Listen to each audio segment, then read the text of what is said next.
All right, this is King Butcher. Welcome to BDA Boxing, the Boxing Debate Arena. It's not Open Lines Friday, but it is Sunday. It is the post-fight show. We're going to review what happened yesterday. First of all, quick shout out to everybody in the chat. Nightmurph, Quick Sloth, Josh, Handsome Mechanic, Buddy, Tu Matador. Who else do we have here? Abel, Team Batman Boxing, Grim Reaper, Alejandro Solis. Who else? Padja, Rafael Garza. Okay, we have the usuals. Welcome, guys. Let's get this party started. Guys, don't forget to hit that like button. It really helps us out. Subscribe if you're new. And also, the Super Chats are back. So if you want to support the show, you can do so via Super Chat. All right, let's get BDA in here. He's here. BDA, you there? Yo. Hello. All right. Hold on. I think your volume is... All right, go ahead. Well, yeah. Well, I mean, listen, if you're going to increase my volume, but I don't know, maybe it sounds too hot No, it's on once it goes on YouTube. Holy shit, we need to fix this shit. No, it's fine. All right, let's start by what happened yesterday with... let's start with... I think it was the most important fight. It was... right off the bat, huh? Right off the bat, not even like, hey, BDA, how you doing? Nah, man, Everything nobody good cares. with you? Nobody cares how you're doing. How's the family? Nobody cares about me. How's the family? All right, well, which fight do we start off with? How's the wife? Yeah, Richard Torres against Guido. I call him Guido. Guido. What the fuck was his name? Guido. What the fuck? Vianello. Vianello. So, unanimous decision win by Richard Torres. I'll just tell you right now, I'm not impressed with Richard Torres. I wasn't impressed with this Italian guy. I don't think he was even that good to begin with. Torres had him hurt at some point, and he couldn't even finish him. People are calling me a hater or a traitor because Richard Torres is Mexican American, I guess. But I'm just being honest. This guy, he's not gonna go very far in terms of. He's not gonna become a world champion. That's just my opinion. Are you there, BDA? I think we lost BDA. Yeah, because, well, I mean, what the fuck? I didn't know I had to jump in right away. Yeah, but, I mean, jump in and you're supposed to say, no, he's a great boxer. He has he can improve. Well, yeah, I do disagree with you. I think, listen, yeah, he started getting a bit sloppy about thereabouts after the fifth round. But, extenuating circumstances. The referee, you're saying, oh, well, Torres couldn't finish him. Because the other guy kept clinching, Vianello. And it's interesting that a referee, what's his name again? Taylor. What's his name again? Hold on, I got it right here. We got Thomas Taylor. He started off warning, because I think Vianello, some people counted on the Discord. People counted 15 thereabouts clinches or 10 clinches in the first round. And by the second round, the referee, Thomas Taylor, is rebuking Vianello harshly for, hey, stop clinching, stop clinching. Finally takes a point away, right? I think it was in the second or third round. When I saw that, I said, yeah, fantastic. Finally, because it came on the heels, Bucho, of Devin Farmer groping, what's his name, Cepeda last week, the previous Saturday. And that's the only reason he made it to the 12th round. Right? People say, oh, he was so tough and this and that. BS, man. The clinching. Without the clinching, who knows how the fight would have gone. So when I saw Thomas Taylor proving me right, that, yeah, your clinching is illegal. Even Timothy Bradley said it. And Timothy Bradley sort of changing his tune because he sort of said before in the past during certain fights, he goes, oh, when a guy clinches, he goes, oh, great tie-up. Great tie-up by, what's his name? Now this time he's saying, you know what he said, Butcho? He said, could you imagine how much better boxer would be without clinching? Wow. I'm thinking, there you go. Finally, Tim Bradley's starting to come around. Good. And it's because, look, Timothy Bradley, I think I remember him clinching a couple of times, but when Jesse Vargas hurt him, he didn't clinch. When Prodovnikov hurt him badly numerous times in their legendary 2013 fight, Bradley never clinched, as far as I remember. He was fighting back. So, yeah, man, clinching sullies a fight. So, as for Torres being unable to stop Vianello, I think the clinching had a lot to do with it. And what happened, Busho? What happened to Thomas Taylor being so adamant about being anti-clinching by the second round of the fight, and then by the fifth round, he's allowing it again? Yeah. No more warnings, no more point deductions. What was that about? I have no idea. Maybe he was scared of ending the fight. Ending the fight was disqualification. Because I was happy. I was glad that he took a point away from Guido. But then, like you said, he stopped. So I think maybe he was afraid of stopping the fight. And getting yelled at by the You think he was afraid of disqualifying Guido? And then getting shit from, I don't know, the promoters, the commission. So if I mean, do we take it? To which extent are we going to take this? Oh, I'm afraid of disqualifying a guy for low blows because I'm afraid of how the commission and the promoters are going to react. Well, maybe he's you know what I mean? incompetent. It's like, maybe he's incompetent. I mean, I don't know, but I mean, he did take a point away. no, but see, that's the thing, Butcho. That's what I was going to say. How can he be incompetent see, he screwed up, man, because he was so vociferous in the beginning of the fight, getting in Vianello's face, getting into it with the corner. At some point, well, we're going to get to that, but he screwed up by taking away the point, deducting the point so early in the fight, because then the rest of the fight, it was very markedly and evident that he wasn't doing anything to mitigate the clinching. Right. Second round, and then after that, 8 more rounds of clinching, and you don't do shit about it, Thomas Taylor. This dude, by the way, Thomas Taylor, looks like a former cop, and not one of the good cops. He looks more like one of those cops who, will pull a guy over and right away be discourteous. He's gonna empty the magazine. Right away be discourteous and then go, well, I mean, it's not illegal to be discourteous, but then when they do it to him, he gets all up in arms and looks for a reason to arrest the guy. So I don't know. He's too vocal. At some point, Torres was coming in and Vianello was leaning on him. He was leaning with his head. And then the corner says, hey, he's leaning with his head. And then the guy, Thomas Taylor, the referee, turns to the Vianello's corner and goes, well, he's 6 foot tall. What do you want him to do? Like, why are you getting into it mid-fight with the I don't think you're supposed to do that, by the way. I think you can rebuke a corner saying, hey, stay quiet or whatever, but not start getting into a conversation with him. I don't know. That referee, Butcho, it seems to me, I don't know what you think, but it seems like he gets a little bit too involved in the fights. Yeah, I don't like having a dialogue. I don't like these referees that they want to take over the show. You know what I mean? Like, you're a referee. We shouldn't even fucking see you. People say always, all the time, right? Like, the best referees are the ones you don't see. If I'm fucking seeing you all the time, then there's something wrong. And then, you know what I hate too? When they time out, or whatever, and then they start talking to their boxer, like having a chit-chat. Like, just warn the boxer and tell him, listen, I'm going to take a point away, or I'm going to disqualify you next time. That's it. You don't have to have a chit-chat. What the fuck? There's no reason why a conversation to take 15 to 20, 30 seconds. Exactly. Firm to the, what's the word?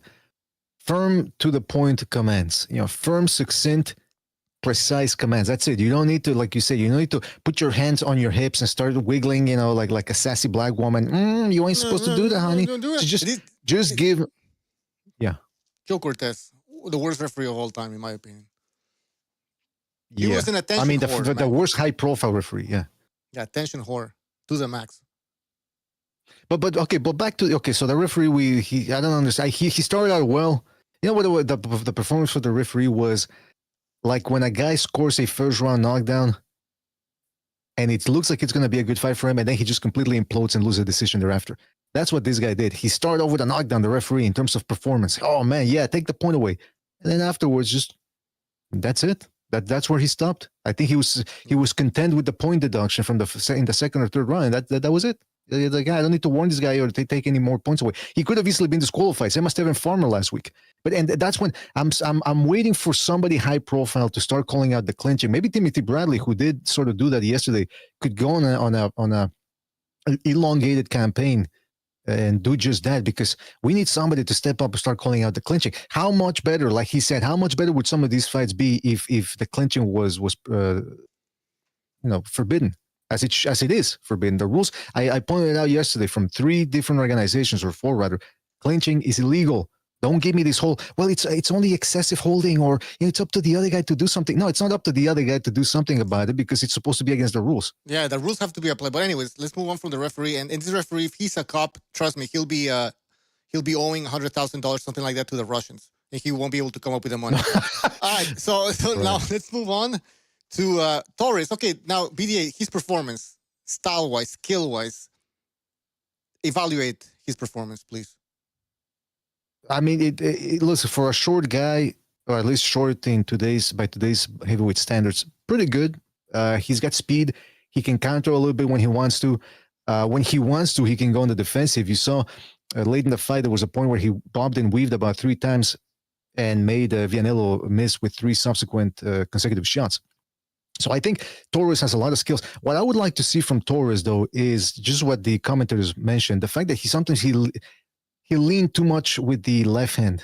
It's always the same thing, trying to lean in with the left hand. Try a feint, come in, stab the body with a jab every once in a while. I know it's easier said than done, but I harken back to Sean Porter, who was a short guy by welterweight standards, but he was so explosive and wily that what he would do is he would move around the ring, get on the defensive a little bit, frustrate his opponents, and then when they least expected it, he would explode, boom, close the distance, get on the inside, and start punching his opponents and outworking them on the inside. And then after he expelled that energy, he would go back on the defensive, again, frustrate his opponent.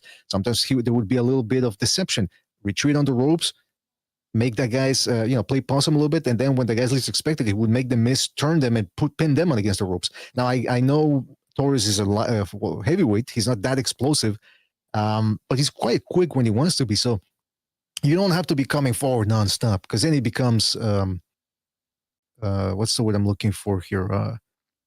It starts becoming predictable. And that's what his main problem. He's too predictable sometimes with that lead left hand, leading with some right hooks every once in a while, some more feints, some more straight shots to the body. Which, remember when we were watching Adames versus Shiraz? For the first couple of rounds, it looked like Adames was completely unaware of how to get on the side. It looked like it was going to be a long night for him. Then what he started doing, he started slipping and countering with stabbing shots to the body. And that allowed him to work his way in. And then he started getting the best of Shiraz, out of Torres, and in a fight that he could have, the decision should have gone to him. So same thing with Torres. There's he can still add a couple of wrinkles to his game. But again, at 6 feet tall, he's going to be up against it. Oh, and one last thing, Jalalov too. Some people were calling him a fag a lot in the Discord. And by some people, I mean me. He fought some fat Ukrainian guy, like the Ukrainian Barbin yesterday in Kazakhstan. And man, he stunk out the joint, man. I mean, he did what he had to do against a solid opponent. The other guy was built like an iceberg. Yeah. He dropped him too, yeah.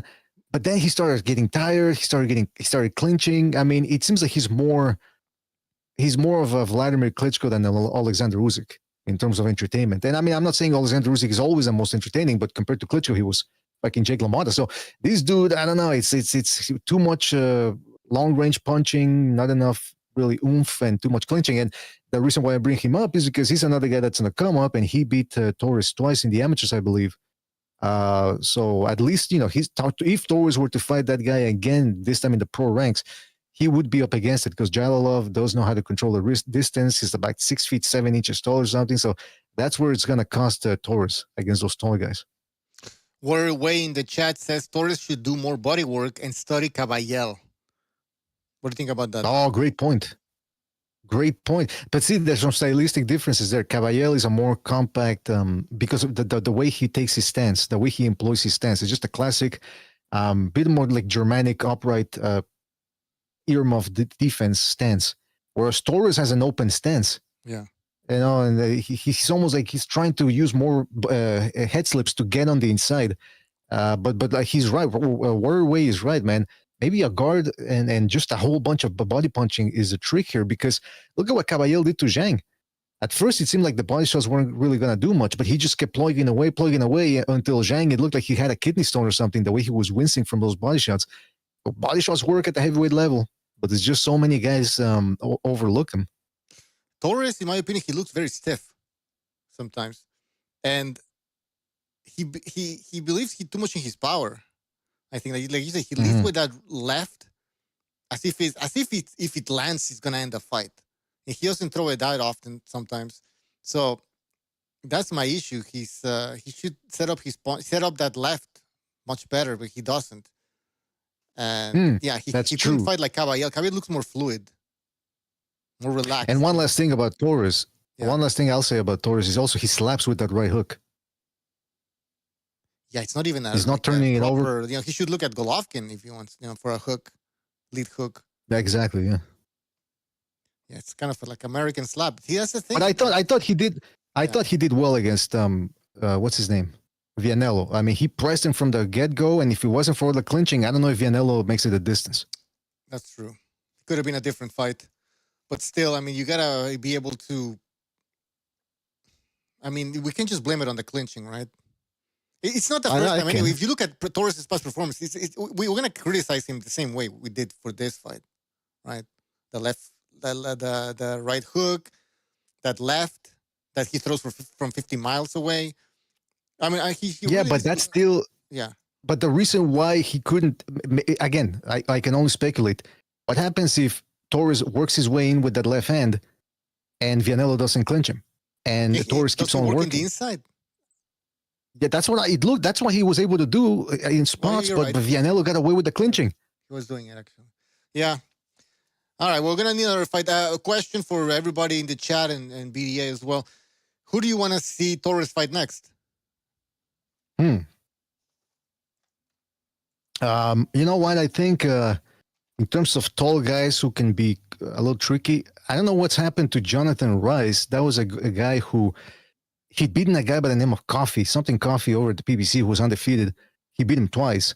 He also beat Vianello on Top Rank, and since then he's disappeared. I don't know if they're keeping him away because he's too dangerous and he's not a big name or whatever, but I think that would be a solid fight for Torres.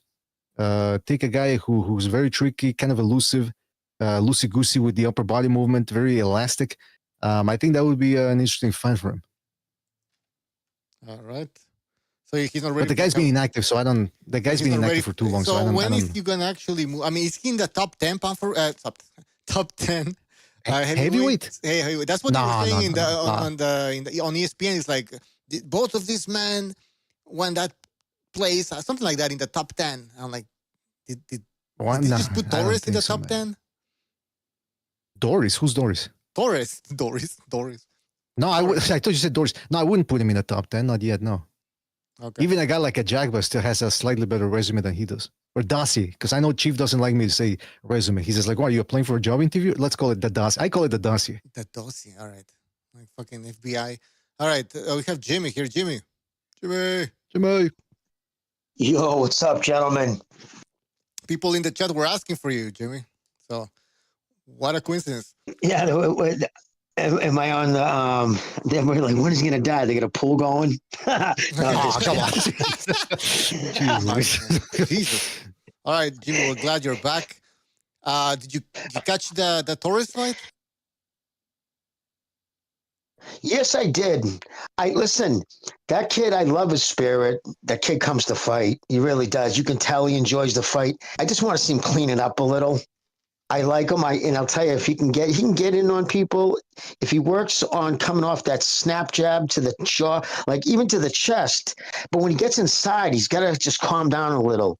And it's, of course, it's always easy when you're sitting on the couch watching a fight, but he's got to slow things down and be more deliberate with his punches on the inside. Because on the inside, especially with those taller guys, we saw Usyk do it against Fury.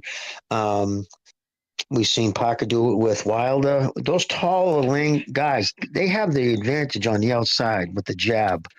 But when a little guy, especially a little guy with powerful legs and some snap on his punches, gets inside, he can fucking make it a world of hurt for the big guys.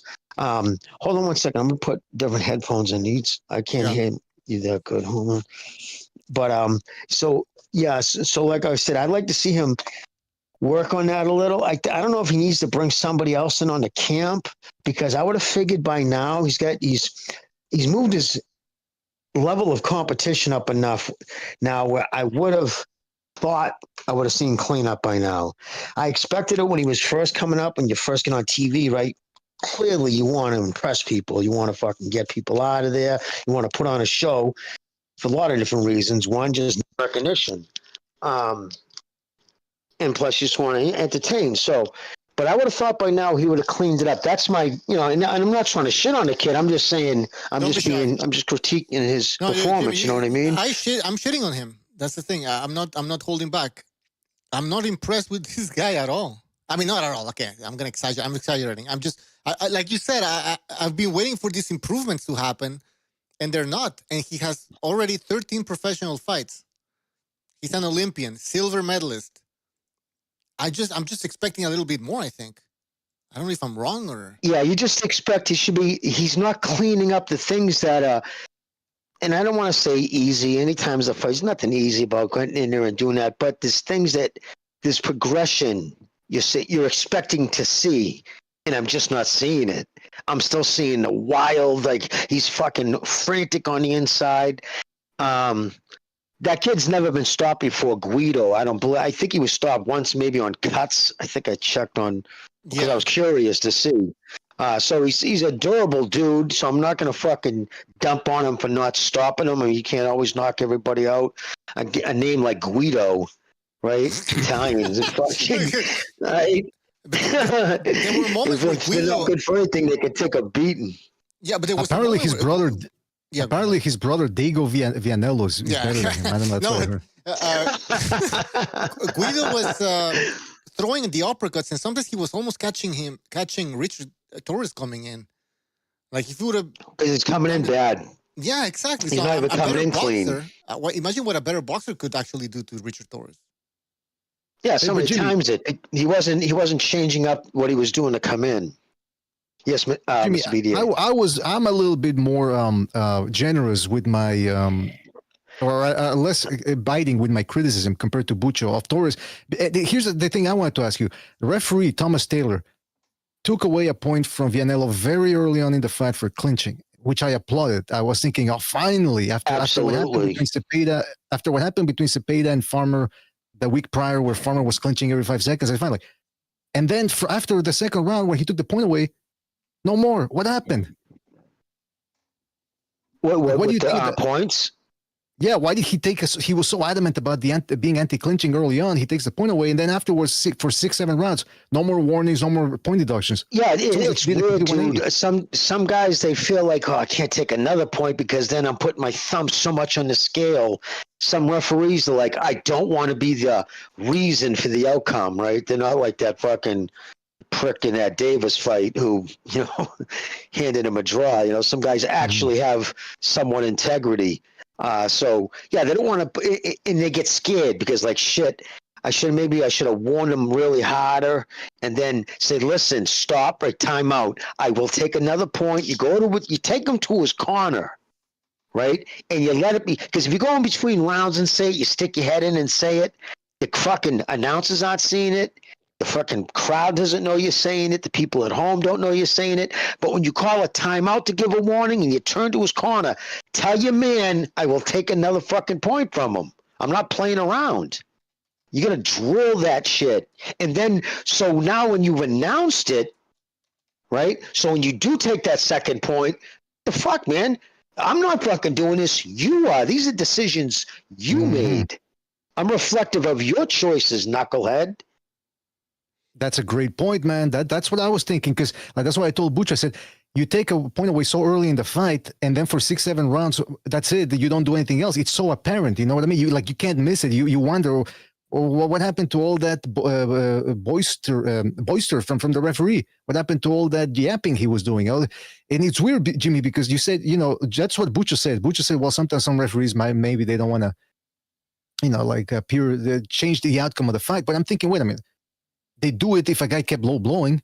They would do it if a guy kept purposefully headbutting his opponent with clinches for some reason, which are illegal. But for some reason with the clinches, like, it's not as bad as an elbow or as headbutt, so they let it go. We need to start campaigning and really wake people up to the fact that these clinches are destroying the fight, because you can only wonder, Jimmy, how would this fight have looked had Torres been allowed to work on the inside? Oh, exactly. No, exactly. And then again, Torres, knowing he's clinching, right? There's things you can go about, fake like you're going to jump in. And when that dude goes to clinch, right, you kind of like just one step back, half step back, poof, you go upstairs. You know what I mean? Catch him in the mid-clinch. So there was things Torres could have done to try to negate that too. But that's what I'm saying. I think he's missing something in his corner. Because I don't recognize any of his corner guys. I mean, who's he got? I mean, if he has anybody, is he full-time? Like, I don't know who he's working with. Is he working with, like, his father or something? I think so. I think it was his father. Fuck, I have to check. Yeah, see, sometimes you have cheering squads, you have cheerleaders instead of guys who are just going to tell you like it is. He needs somebody to fucking, just to put it out there, and he can work on things. There's all kind, because he's clearly willing to fight. Listen, he's got the first thing. He's not afraid to take a shot. He's not afraid to fight. So the rest can go with it. But I completely agree with Bucho. I was disappointed in the fact that I would have liked to see there's some things he needs to progress on. That wildness on the inside. And the clinching, where I agree 100% BDA, the guy should have taken more points. But at the same token, there was things that he could have done because Guido was making the clinching so obvious that there was things he could have done, including even sidestepping and letting the big guinea fall in his face. You know what I mean? Like, seriously. Right. All right. And that's the other thing is he should have done. Yeah, Lomachenko used to do that. When he would get clinched, he would dip and try to pull the arms out, which can actually hurt you if you don't do it properly. But it does show to the people, hey, this guy's clinching me, and I'm trying to wrestle my way out of it. Yep.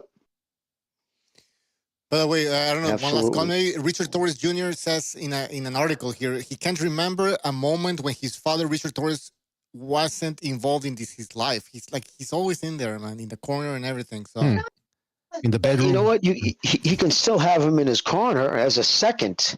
But that's the thing, though. A lot of other trainers don't want to get involved. Like, listen, it's either, you know what I mean? Like, imagine being a trainer try to get in the fucking corner of, like, say, Lopez, like having to deal with that bullshit. You know what I mean? Like, it'd be hard. You'd have to say, listen, you can come and you can be inspirational. You can be the second. But if I'm training your son, I have first. He listens to what I say. And if you don't agree with what I say, shut your fucking mouth. Wait, don't say nothing. Isn't that what happened? Isn't that what happened with Teofimo Lopez and Eddie Reynoso? I believe so. Because I was watching a video and Eddie Reynoso's hitting showing the mitts to Lopez, and then you could hear in the background Teofimo Lopez's father yelling at the same time. It's like, guy, let them work together. Why are you fucking yelling? And then he stands up and he keeps getting closer to both Lopez and Reynoso. Teofimo Lopez and Reynoso. He starts walking towards them and keeps on yelling. And I'm like, guy, leave them alone. Well, you saw him, dude. He jumped in. They were taking a picture of him with his belt, and the father jumps into the fucking picture in the middle. Thumbs up. He probably saw the cameras. And started, I have to be in the shot. Well, he's the one of those trainers who say, we beat him. We beat him. No. You know what I mean? Yeah. He's like one of those trainers. You know, we knocked him out tonight. Yeah. We ain't going to do that. We're not going to do that. Like, what? We. All right, let's move on. Let's move on. Tim Tszyu against Spencer. Joey Spencer, yeah. Spencer, unanimous decision win. What am I saying? Unanimous decision. I didn't even write. When did the fight? the fight ended by stoppage in the fifth or fourth round, I believe. Fourth, I believe. Yeah, I think it was the fourth, if not mistaken. Guys. Yeah. Yeah, fourth round. A towel, right? Isn't that the second? Isn't that Joey Spencer's second towel? Jimmy, I predicted that because his father, Spencer's father's in the corner, and that's the emotions are playing that's why the towel came in against Ramos, and the towel came back again here with Tim Tszyu. His son wasn't even that hurt. He just doesn't like seeing his son get hit. Emotion, of course, exactly. You don't want to see your son get beat up. You know what I mean? Like. Yeah, he clearly doesn't have any confidence in either his son's chin or his abilities. But listen, I've never been a huge Tszyu guy. I just never have been sold on him as like this elite fighter. I think he's fundamentally sound, but I don't know. There's weaknesses there. I just have never been like, I mean, he's a world-class fighter, but don't get me wrong. I just have never been like, I'm a Tszyu guy. I just haven't. I don't see it. He's not his father, for sure. I mean, that's not even. Yeah, he's definitely not his dad. That's not a knock on the guy. I mean, Tszyu was exactly. Costa Tszyu was one of the fucking monsters. But I will say, even Costa Tszyu ended up getting stopped twice throughout his career, and Tim Tszyu ended up getting shellacked by some Russian cavemen, which we'll see how good Mortazaliev is, by the way, because it could have been a fluke win or whatever. But Tim Tszyu, like Jimmy said, very fundamentally sound. But there's just something, I don't know, it's like that when he was fighting Joey Spencer, I saw the same stuff that got him knocked out against Mortazaliev. He'll punch, but he won't move his head while he's doing it. Stays on the same axis. And then he doesn't even really he doesn't put his hands by his chin the Mexican style. You know how some people teach that when you get the rear hand, for example, you're supposed to point the palm outward a little bit. But in Mexico, they teach him to keep him, really the palm to the chin. That way you can block the left hook and you can trade left hooks. Tszyu doesn't do that. He keeps it way overextended to the outside, which I have to wonder, maybe, Jimmy, is that the reason why he keeps getting hit with left hooks? Yeah, I believe so, and that's the way I was taught to: palms to the chin, not palm looking outward to catch a punch. You can do that if you're away with both hands up, but as you're punching, you should be bringing that other hand back. Like when I used to teach, like work with little kids, I'd over exaggerate things, like what they wrap their hands in the shadow boxing. I'd say do everything in slow motion. I would even make them pinch their earlobe. I'd say don't snap that punch until you're holding on your earlobe. Mm-hmm. Just repetitive things to make them, because shoot that hand should be protecting the chin, and he does. He drops his hands. He comes in with his head on. Doesn't his hand? He's always on the same axis. His chin's always up. You know what I mean? He doesn't try different angles. So yeah, there's things there. I'm just curious, like you said, is that Russian really a caveman? Is he going to come out and start like pounding out people in the fucking at 154? Well, he looks like, or was it a fluke? He looks like a Neanderthal. Well, I mean, he did beat before the Tszyu fight. He beat a very good, solid guy in Jack Kolke, But that was a war. Yeah, exactly. Yeah, there you go. So I mean, he's not Kolke's given. Yeah, go ahead. Sorry. Kolke gave Andre, just for reference, Kolke gave Andre a very tough fight, and David Achenko too. He gave Davichenko a very tough fight too. So the fact that this guy was able to take him out, then again, Kolke was older, and like you said, Butcher, it wasn't exactly easy. Exactly. So what I'm saying is here, Tszyu made Murtasaliev look like a Mike Tyson. Yeah. So we gotta, guys, if you haven't seen Murtasaliev fight, if that's the only fight you've seen from Murtasaliev, I would suggest you go watch the Kolke fight and these other fights, and you'll see he's a good boxer, but he's not as dominant as he appears to be in that Team Tszyu performance. And by the way, the dog shit out of Tszyu too. Yeah, he did. He really did. And by the way, Tim Tszyu, though, actually, even after I think it was after the first knockdown against Murtasaliev, was still backing him up. He still was bad, but it was a bad approach because he ended up running into left hooks. But what I'm saying is, Tim Tszyu, one thing he doesn't like is balls. He does have them. And by the way, Murtasaliev, I remember some people saying, well, the reason why he didn't look all that great against Kolke is because he was training during Ramadan. So, they got, I'm thinking, what? I mean, you don't starve yourself when you're in Ramadan. You still get to eat. So I really, that excuse, I don't buy it. And besides, I got it on good authority that guys like Murtasaliev, they have, Allah says there's exceptions that you can make for Ramadan. So pretty sure that's what he did. Well, yeah, no, I've heard of imams actually telling their guy, like, listen, obviously, because it's representation too. They don't want someone, looking bad representing them. So yeah, they can get, listen, do this, do that, whatever, make it up in some other thing. Wear a vest for us at another time. Mm-hmm. So, I mean, hey, Bob. So what's next for Tim Tszyu? Are they talking about Keith Thurman, who just recently fought in Australia too? I just watched a video on Twitter. It was posted by Keith Thurman himself. He was calling out Tim Tszyu. He said, like, we both got through our tune-up fights, something like that. You and I, we're gonna make a great fight, something like that. So that's the next fight. It makes sense. Fucking, he's on he's fighting his hairline right now. Oh, come on. Come on, man. No, but I mean, this fight, what does this fight mean for both boxers? I guess, I mean, one's 36 years old, Thurman's 36 years old, Tim Tszyu is 30 years old. Yeah, so let's say that Tim Tszyu beats Keith Thurman. How does that help his career? How does that help him get into the top 10? You know what I mean? I mean, no, really. I mean, he's a Joey Spencer. I don't know. Like, you can't be that inactive. Listen, what an absolute. Like, he's going to look back when he's older and say, holy shit. Oh, 2017, the fight against Danny Garcia and all the hype around Thurman, and to just sputter out the way he did. I mean, they all did. You know what I mean? Like, remember that stage full of PBC welterweights? I mean, Yeah. remember them when they were all the champions on that stage? They all their careers sputtered out. Every one of them. Not one of those guys finished strong on top. Jimmy, Keith Thurman was on top of the world, on top of the welterweight division for sure. When he beat Danny Garcia, sure, it was a boring fight, but it was the best fight at welterweight at the time, if I'm not mistaken. Yeah, but you're right. What happened after that? Nothing. His career went down the drain. Just sputtered out.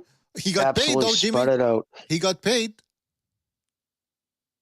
Yeah, he got out when he fought the 41-year-old or 40-year-old Pacquiao and lost. Oh, poor. After all the talking he did, that was the worst part. He did so much. I understand if you want to talk before a fight, you got to hype it up and all that. But he was just saying he said he was going to crucify Pacquiao. He's like, well, he's a Christian, so I'm going to crucify him. He's like, yeah, the only guy who ended up looking like Jesus after the Passion of the Christ was you, motherfucker. And here's the other thing. I don't mind the Keith Thurman fight, guys. That's my opinion. I don't mind the Keith Thurman fight from Team Tszyu if it's 1 out of 4 fights this year. You know what I mean? Because I do think Team Tszyu, we just pointed it out, he still needs to work on a couple of things. Why not? After having a horrible year he had last year, which was also partially due to misfortune by getting bamboozled by the PBC. Remember, he was supposed to fight Keith Thurman, then at the last minute, oh no, you got to actually fight a 6 feet 5 inch tall southpaw. I mean, come on. But and then they changed it to I know they fucked him over. I have no idea why he ever signed with the PBC anyway. I never saw. They had nothing to do with that. Was just stupid. That was just all around dumb. Well, that's the thing. What's the status? I asked that in the last show. Is Team Tszyu still somewhat affiliated with the PBC? Because this last fight was on Amazon Prime. I don't know. I really don't know. Hey, I don't know what's going on with the PBC. Yeah, Jimmy, did you guys notice how Ronaldo, what's his name again? The commentator, Mario Ronaldo, whatever. Ronaldo. And who was next to him? This other boxer, Maris, right? They weren't even in Australia. They were in some studio. Butcher, they weren't there. That one I didn't see. That the one I was watching was Porter and some other guy, I think. No, Porter was not that. They had like that, like in between fights, they would go back to like a studio in the studio. It was like they don't even have the budget to send these guys over to Australia to take the flight. I know. Yeah, exactly. Although the reason why, let me put it this way, and I can understand that some people say, well, Top Rank did that too on with Japan, and that's because there's no room at the ring. You know what I mean? They have their own guys there because it's the Japanese. You know, that's going to go to them. Their announcers. And again, I don't even know why he's got him coming in. I can't believe he's even decided to come to the United States. Why would he even bother? But they must be paying him decent money to come here. I don't know what was up with that Australian card. First of all, they had a school bell, like a high school ring bell, ringing instead of the actual standard bells. I'm thinking every time they were ringing that bell, I felt I had flashbacks. I had I gotta rush to home ec or something. And then the referee, I'm late for homeroom. Yeah, exactly. And then the referee in the main event, he shows up wearing a blue shirt and a black shirt and what looked like jeans. Somebody told me, it's because he had blood on from the previous fight, so they had to change it. First of all, if you're gonna referee a fight, leave the blood stains. It looks badass. It makes you look like, oh man, it's a fight. No, I gotta go change my clothes. I don't know. It was weird. I can go out on a limb here and say, dude, buy a second shirt, you imbecile. Yeah, get ready. Yeah, be prepared. You know what I mean? Yeah, of course. It's not your first rodeo. You get the budget for 2 shirts. You can't get 2 patches. You know what I mean? I just don't get it. It's terrible. They're not that expensive. Yeah, in the chat, Buddy Lee says production quality was mid. I will go lower than that. I will go lower than that. Oh yeah, and then that's the other thing. I was listening on my headphones, and the audio was going between left and right. That left and right head speaker. And I was like, is it my headphones fucked up? What the fuck? And no, it was the feed. That's the way they were broadcasting. Yeah, they weren't broadcasting it in stereo. It was in mono. Yeah, it was in mono, man. Like color. Old Beatles albums. In color. All right. That's what it said at the beginning of the thing. It said in color. With sound. All right, let's move on to Janibek. Janibek defeated the French African. What's his name again? Nawel Namisenge, who was 29 years old. He got stopped in the fifth round. Janibek, 32. He's the IBF WBO middleweight champion. He's trying to get a fight with the WBC champion, who's Carlos Adames, and also a fight with Erislandy Lara, who's the WBA middleweight champion. So let's start with BDA, or I don't know if Jimmy saw the fight, but Janibek. I did not even see. That's the one fight I didn't catch. I didn't catch last night. But I'll be honest with you, I've been disappointed with how little he's been fighting, and you know what I mean. I was high on that kid for a bit because I thought, like, you know, we're going to see more from him, and his career's kind of sputtered too. If you ask me. The whole division is like stagnating. It's not that great, to be honest. But BDA, give us your thoughts on Janibek, his performance and his future. First of all, I like the way you're rushing me, but I'll say this. I'm kidding, by the way. No, yeah, listen, Janibek he's people they keep comparing him to Triple G because of the Kazakhstani connection and that he's a middleweight. But I mean Kazakh, it's not Kazakhstani, it's Kazakh. What am I saying? But anyway, the point is they keep making the connection, and look, it's two different styles. Not only because he's a southpaw, but he fights in the pocket, whereas Triple G used to fight more long range to mid range. And also, I don't think Janibek is as big a puncher as Golovkin. That's just Golovkin's power was just out of this world. But again, Janibek's power is highly respectable. It's just that he's fighting, like Jimmy said, he's fighting these no-hopers that it's really not showing as much. And yeah, listen, I understand that there's been a bunch of guys who have been avoiding him. And that's with the middleweight division already not being all that great either. It doesn't really have a deep bench. There's Shiraz, there's Adames, there's Shiraz, and then who's next afterwards? Pacheco, who's still highly unproven. So yeah, it's not like, and then of course Charlo's been MIA for years now. So it's slim pickings over the middleweight division. In fact, that's why Janibek was saying, first of all, he was very confident going to the fight. He said, this is going to be easy, which it wasn't really, if you watch the fight. But anyway, then he was saying he wants Canelo, or get this, he wants to fight Benavides, which I know you've been looking good at middleweight, knocking the stiffs out, but it's one thing to knock these guys out. It's another one to move up two divisions and fight a guy who walks around at 220 pounds. That's number one. Number two, Janibek, somebody made a astute point in the Discord. They said he fights in the pocket a lot, which is good, but at the same time, he's got that like lead hand down, and he likes to roll with the shot. So effectively, he's dismissing and nullifying his own lead hand and over-relying on the left. So that's one thing that I don't know if it's going to cost him against a top opposition. And that's the other thing. One of the best guys he's ever fought was Denzel Bentley, and Bentley gave him hell. I don't know what the excuse was, or if there was an excuse, but Janibek certainly didn't look anywhere near as destructive as he usually does in most fights. And that's the other thing I'm worried about him too. Like Jimmy said, like, you know, he's fighting a bunch of no-hopers. I'm worried for him that he might be feeling the Tank Davis effect. Tank Davis too, fighting guys that he was a prohibitive favorite against, inactive. And then what happens? He steps up in competition and starts struggling. I'm afraid for Janibek that the same thing might happen. But he's highly confident, so maybe he would deserve that type of wake-up call. But yeah, man, listen, Adames, that's the fight I want to see. Forget about Shiraz. I want to see Adames versus Janibek. And Janibek, what he should do, at this point, he should be getting to desperation mode. None of these guys want to fight you. People keep avoiding you. People keep dumping their belts as opposed to fighting you. Go to the Turkey al-Sheikh. Go to the Sheikh. Go to his court. Get an audience with the guy and say, listen, if you really are as big a boxing fan as you say, then you know what I got in my fist. I got fire. I got dynamite. Let me prove it. Put me in against one of these. Put me in, coach. Pay some of these guys big money to fight me, and I'll give you a show. That's what he should be doing, because at this point, Top Rank ain't doing shit for him. He's stagnating over at 160 pounds. So it's desperation time. Janibek goes to the Sheik court. It's just like belly dancers and a midget doing like all right, so no, yeah, absolutely. Listen, when it comes to Erislandy Lara, he's with the PBC, if I'm not mistaken. That's going to be a hard fight to make. Carlos Adames, he did fight Shiraz in Saudi Arabia, so yeah, maybe he should go to Saudi Arabia, see what happens. Go ahead, Jimmy. No, I would say Lara, I don't know, man. I mean, I think he was older than he even says he is, to be honest with you. All those Cubans always minus a few years off their age. So I don't know. Yeah, take him on. I mean, he beat up Danny Garcia, so clearly he's world class now. I don't know. I hear a little sarcasm in there. I hear a little sarcasm. Just a little. Just a little. You know, I'd forgotten all about Lara. Again, that's another dude that I don't know why they keep him around, man. That I don't know. That just gives me just lets me know that the division is not that good.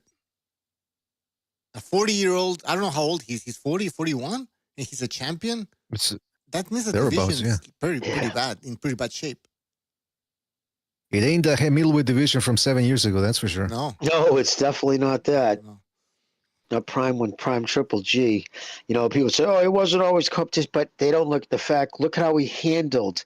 And you can say whatever you want. Rubio wasn't a stiff. Rubio was like, I would say Tszyu. I classify him as Tim Tszyu, as skill wise, without a doubt. The Irishman wasn't a fucking. These guys weren't bums. No. I mean, he was annihilating dudes. Like that Irishman, Macklin said, he hit me so fucking hard, man. Like I've never been hit like that before. That British guy. Yeah, that was a real monster. That British guy who actually beat Sergio Martinez. I forgot his name. Martin Murray. Martin Murray. He actually went to Germany. He fought Felix Stern, right? Yeah. So, I mean, this guy was traveling. He had experience. He was a top contender, solid boxer, and he got destroyed by Golovkin. So, well, there was a narrative painted about Triple G, the same narrative painted about Lomachenko, the same narrative painted about every white pig in the United States. You know what I mean? U.S. Twitter. And they just, you know, not all. There was plenty of, you know, people who would, you know what they're talking about, saw what Triple G was, you know. Then there was guys who just was never going to give him a shake at all. And remember how he took, you know, he took Andrew Ward's spot. Andrew Ward was going to be HBO's guy. They paid him all that money. He was going to be the face of HBO. And the difference was, he's like, wait a minute, you can't even sell at your own hometown. There's no buzz around your name. We bring in this kid here who can only go fucking smile and have a couple of words in broken English. And fucking, I'll tell you, man, when that music would go up, dum, dum, dum, dum, dum, dum, crowd went fucking, like when I was at Madison Square Garden, they started playing that fucking song, dude. That place erupted when he came into that with that song. You know what I mean? The White Stripes song. Mm-hmm. And yeah, and you know the thing about Golovkin is the criticism is, well, he fought a bunch of Eurobums. And I keep reminding people he beat some Ameribums too. He beat a bunch of Ameribums too. So I don't just exclude the Eurobums. But you know, it's interesting because Janibek too. The other thing about him is he's kind of hittable because he stands in the pocket, but he takes guys out. That's what I like about him. So if anybody deserves a big fight, it is him. And again, like the Triple G comparisons, they're gonna do that for marketing. They don't really fit, but he's a fun fighter to watch, and I hope he gets his chance. The other fight that took place yesterday, after the Janibek fight, taking place in England, was Joey Joyce versus Filip Hrgovic. People in the Discord very dismissively referring to him as Hrgo bitch. And Jimmy, people kept saying, I mean, it's one thing when fans see something, but then when the commentators start repeating it, then it takes on a different, on a life of its own. People keep saying that Hrgovic is kind of weak mentally. He kind of looks sorry for himself. I call him the bod. The what? The bod. Why is that? He just, you know what I mean? The joke, like he's a bodybuilder, the bod. Like he's so fucking squishy. You know what I mean, dude? It's just, oh man. But it's interesting because I picked him to beat Dubois when they fought last year. And for the first 3-4 rounds, it seemed like I was going to be right again. but then Dubois took those right hands. Yesterday, I know Joey Joyce has an iron chin, made of tungsten, rather. But does Hrgovic just not punch hard enough, or what is it? I mean, how come these guys are taking... I mean, okay, I understand. Punches. He pushes his punches because he's fucking flabby, he's lazy, and he's fat. There's no snap. It's such a difference, man. When you snap your punches, you know that, Mr. BDA. You can sit there and Of wind course. up and He slaps. boom, and just push your punch. But when you snap it, whop, and you snap that punch, makes a big difference. But when you snap it, takes more out of you. Takes more. So he's in such horrible fucking shape. I don't know. But see, that's somebody saying, well, come on, Joyce has a tungsten chin. But like I said, Dubois doesn't exactly have a tungsten chin, and he took those right hands like they were M&Ms. I don't understand. Didn't Joyce get fucking starched like 2 times recently? Didn't he lose? Didn't he get Joyce, stopped? well, Yeah, he got starched by Zhilei Zhang, and then old Twice, as right? Chisora. Yeah, and then old as Chisora beat him earlier this year. And Did he stop that's him? what I was. No, but he did drop him. Although it was kind of like a flash knockdown. But Jimmy, this is what I was telling Butcher the other day. Like Joyce, the thing is, Joyce was being painted as a boogeyman 4 years ago, and I was a little suspect of his future, because when you have a style like his, which is I'm going to absorb everything you throw at me, but I'm going to overwhelm you. You can't be eating flush shots 3-4 years in a row before he catches up to you, especially since he's already 39 years old. But 3-4 years ago when he was a boogeyman. Exactly. So, I mean, do you think that that's it for him? 2 losses in a row? No. I think Zhilei Zhang fucking put an end to whatever road he was on. He's a gatekeeper at that weight class now. Well, Joyce too said slow. He doesn't want to retire. So that's just a fighter in him talking. That and what else is he going to do for work? I don't know. He's Take 39. more punches? No, I don't know. But it's interesting, man. We're talking about Joey Joyce. It's just interesting how that happens in boxing. Like 2 years, 2 years ago you're the boogeyman. Then 2 years later you're done. You're finito. Hrgovic, though, I still think he can get a couple of things done, but he looked so frail yesterday too. He rolled well with the punches, so I give him that. And he fought on despite being tired. But is he just cannon fodder for a good top? So is there anybody that other than Usyk and Dubois? Is there any other guy that you would pick in the top 10? Vehemently pick against him?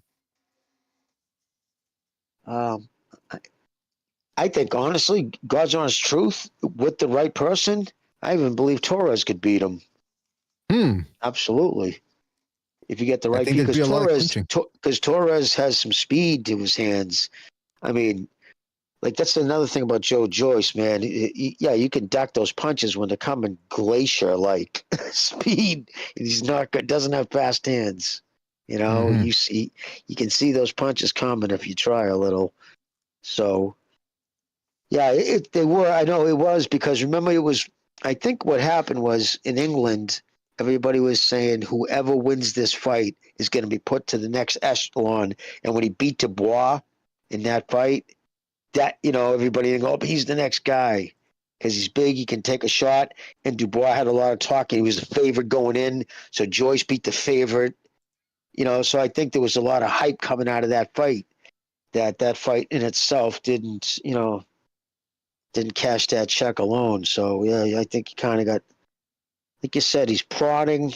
And if your defense and heavyweight is, I'm gonna swell your hand out so you can't, so you can't throw any more fucking hard punches because your hand's gonna be too sore from hitting off my face. That's just not a good defensive fucking style. Yeah, and that's the other thing about Hrgovic too. Referring to him is that he's too upright, and he doesn't really crack all that well with. He's got a good straight right, even despite the fact that he pushes it, like Jimmy said. But that left hook is I don't know. It's nothing to sneeze at, but it's not a tight. He's the classic white guy fighter. No rhythm. Come on, wait a minute. I'm just being honest, dude. I'm a white guy, but he's got no rhythm. He's just, I don't know.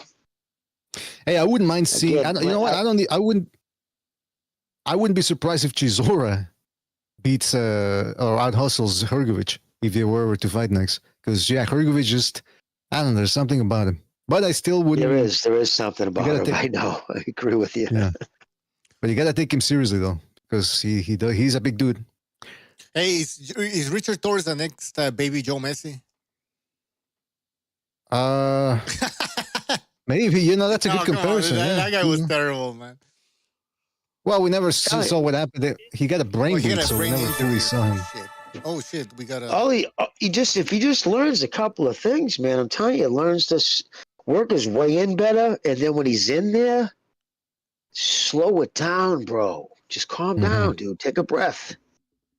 Fucking, don't be so spastic, because you'll be able to choose better punches. His punch selection is winging it. I'm just gonna wing it. Like, get in there with be more, plant your punches better. Know what you're gonna do when you're in there. I agree. All right. But he's tough and he's willing to fight anybody. And you can tell he likes to fight. So, and he's got hand speed. He might be lacking Jimmy, a little in the power. Sorry. No, go ahead. Finish your What's point. up? No, is he too small? No, I'm done. That was it. Is he too small for a heavyweight? 6'2"? Come on. No. Nope. I mean, what's Usyk's what, 6'3"? 6'3". But he's like an Olympian gold medalist. I mean, I know Torres is a silver medalist, but you can't even their skills are way far apart. Oh yeah, but Torres has been a bigger guy his whole life. He's probably been up around that weight class pretty much his whole life, right? Light heavyweight, or cruiserweight, whatever, right? He's always been a bigger guy. I mean, Usyk later in life timed it right. He got into his 30s when it would be harder to lose weight, and just kind of actually put weight on it and made himself a heavyweight.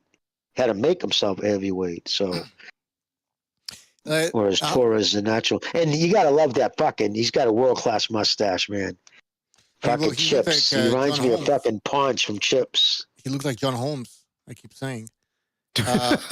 Jean Ryu says, "Salute BDA and Bucho. Saw some good fights over the weekend. Hit a couple of parlays this weekend, so wanted to share some shekels. Thank you very much. We appreciate it." And he says, her good bitch should get the KO and kill 2 parlays that otherwise would have won me $300. Keep up the great work. Looking forward to the next 3 weeks of boxing. How's the schedule looking for the next 3 weeks? Hey, by the way, shout out to Jin Ryu for that, for those shekels. And he just reminded me one thing I wanted to say about Hrgovic. That's the thing about Hrgovic. When Dubois stopped him, remember, he didn't knock him out. He didn't drop him. It was they went to the corner and they asked her to ascertain whether he wanted to continue. And when they waved that fight off, you look at Hrgovic, he doesn't look pissed off. He doesn't look outraged. He just looks like, it's like debased almost. And that's not, at least if a guy makes a show out of it, like, no, don't stop the fight, or at least just throw your arms up in the air, like, oh, come on. But no, he accepted it. And that was a red flag for me. I agree. Yeah. Yep. He's just a typical, kind of Eastern European type. He's got no rhythm. He's got just that. He doesn't have the body built for it. I don't know. Yeah. Yeah, but I mean, come on, Eastern European. There's plenty of athletic. I mean, Lomachenko. But he's not athletic. That's what I mean. Like, he's just not athletic enough. Like Usyk is athletic. I guarantee you, I'd like to see that kid, Hrgovic, play soccer. He'd be tripping all over himself and shit. You know what I mean? Like, or any other sport, basketball, fucking. You wouldn't look good. I asked the question, how far can Torres go? And I mean, that would also depend on how the heavyweight division looks in a few years, because it could completely change. I mean, Usyk's not going to be there for much longer, I think, and neither is Joshua. Yeah, once Usyk retires, it's kind of wide open, isn't it? Right. So, I mean, maybe there's an opportunity for an improved Torres to move up and maybe become a champion. Who knows? There's still some very tall guys in there. Tyson Fury, Joshua, Dubois, Jalalo. They're going to retire, right? I mean, I'm expecting Fury to retire pretty soon. Yeah. I mean, I don't know. I mean, I think he's still looking for the Joshua fight, but he probably wants a bunch of concessions before he even steps in. Yeah, I'm sure that's the only fight he's going to hang around with, because that would still be, for whatever reason, be a big fight in England. I mean, because, just different, But, I mean, Top Rank, do they still even have, who's that other kid who came out in the jail suit? Anderson. Is he still even with Top Rank? Did they cut him?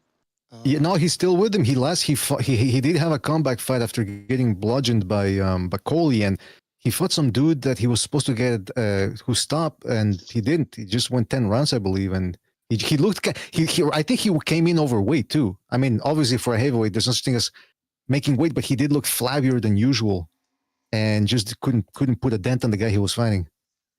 So it's almost like I think he's mentally checked already. Yeah. Well, when you're 23 years old and you're already talking about retirement, okay, your heart's not in it. You know what I mean? Mm-hmm. Yeah, and then he disobeyed Top Rank by. I mean, on the one hand, you give him props for taking the risk against Bakoli, but it was also the money. You know, he smelled that money and he said, "Yeah, let me fight Bakoli. He's big and slow, and Bakoli is actually trickier than he expected." So, but I mean, hey, Anderson, maybe you never know.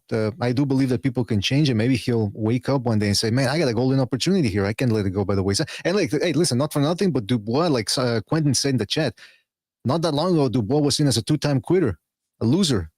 And he stepped up, and look at him now, top of the world. That's a good point. Yeah, no, he did. Yeah, he's got definitely the best turnaround of, what was it, 2024 or 2025, whatever the year. 2024. Yeah, he turned his career around. That's a good video, BDA. Comebacks of the last few, the recent comebacks. You know what I mean? Mm-hmm. Which boxers have maybe. Maybe we can do that. All right, guys, don't forget to please hit the like button. It really helps the show. Hit the like. How many likes do we have so far? Let me check. Let me see. Not enough, that's for sure. Let me see if you guys have been doing your job here. 57 likes. We are 109. Guys, we need to get this up. Unacceptable. We should just end the show right now. I should just end the fucking show. Let's get this to 70. I'm not even asking for that much. 70 likes. And please, if you want me to open the phone lines, we need to get some super chats because the phone lines are not fucking free, unfortunately. So let's get some super chats. Yeah. Before I don't know if we're gonna get to the Lindolfo Delgado fight, but yeah, we're gonna get to that. Before we do that, I want to ask Jimmy, because this happened while he was away. Jimmy, I don't know if you heard during your hiatus, but 2 weeks ago, thereabouts, Rick Glacier reported that Steven Espinoza was he went to interview for a position over at TKO Boxing or whatever it's called, the Dana White Turkey Al-Sheikh organization, and that he didn't get it. Did you hear about that, or would you be surprised if that indeed happened? No, I didn't. I didn't hear about that. Oh wow, yeah, no kidding, huh? I wonder what position he applied for. I mean, he's not a young man either. You know what I mean? That'd be strange. See, but Dana's the type of dude, if you're going to work for him, he's going to know, he's going to go have somebody who works for him. He's going to go to your Twitter account, and he's going to punch in Dana White, and he's going to find out everything you've ever said about him. No, I'm being dead honest. Yeah. Dead serious. He's going to find out if you've ever badmouthed him in the past. And if you have, you're done. He's not going to hire you. Well, that's the thing, though. Dana White is a staunch Republican, and Spinoza, we know what he is. I don't see how. Do you think he must Spinoza or Rick Glacier? I thought you said Rick Glacier. No. It says Rick Glacier reported that Spinoza. No way he would have hired Spinoza. No fucking way. He knows. He thinks he's an idiot. Yeah. Oh yeah, no fucking Dana White's a hardcore fucking MAGA guy. He would hate that fucking. Well, I mean, he's like most liberals. He's just a fucking fraud. You know what I mean? Like he doesn't really know what's going on in politics, but in his circle, especially when he was working with Showtime, he had to be as woke as humanly possible. So, I mean, was it all just a fucking, but who knows? But yeah, no way. Dana White has said some terrible shit about, I mean, there's some quotes. I remember Haymanites tweeted him out. Dana White said some pretty fucking horrible things about Espinoza, like running Showtime into the ground and shit. I mean, there's no chance in hell he would have hired him. I'm not surprised by that at all. But who's gonna hire Espinoza? I mean, what did he do that was impressive at all? He was probably responsible for the whole thing collapsing. Well, he was in charge of, even like one time was a huge stalwart was that fucking the NFL thing on Showtime was huge. They used to get millions of views.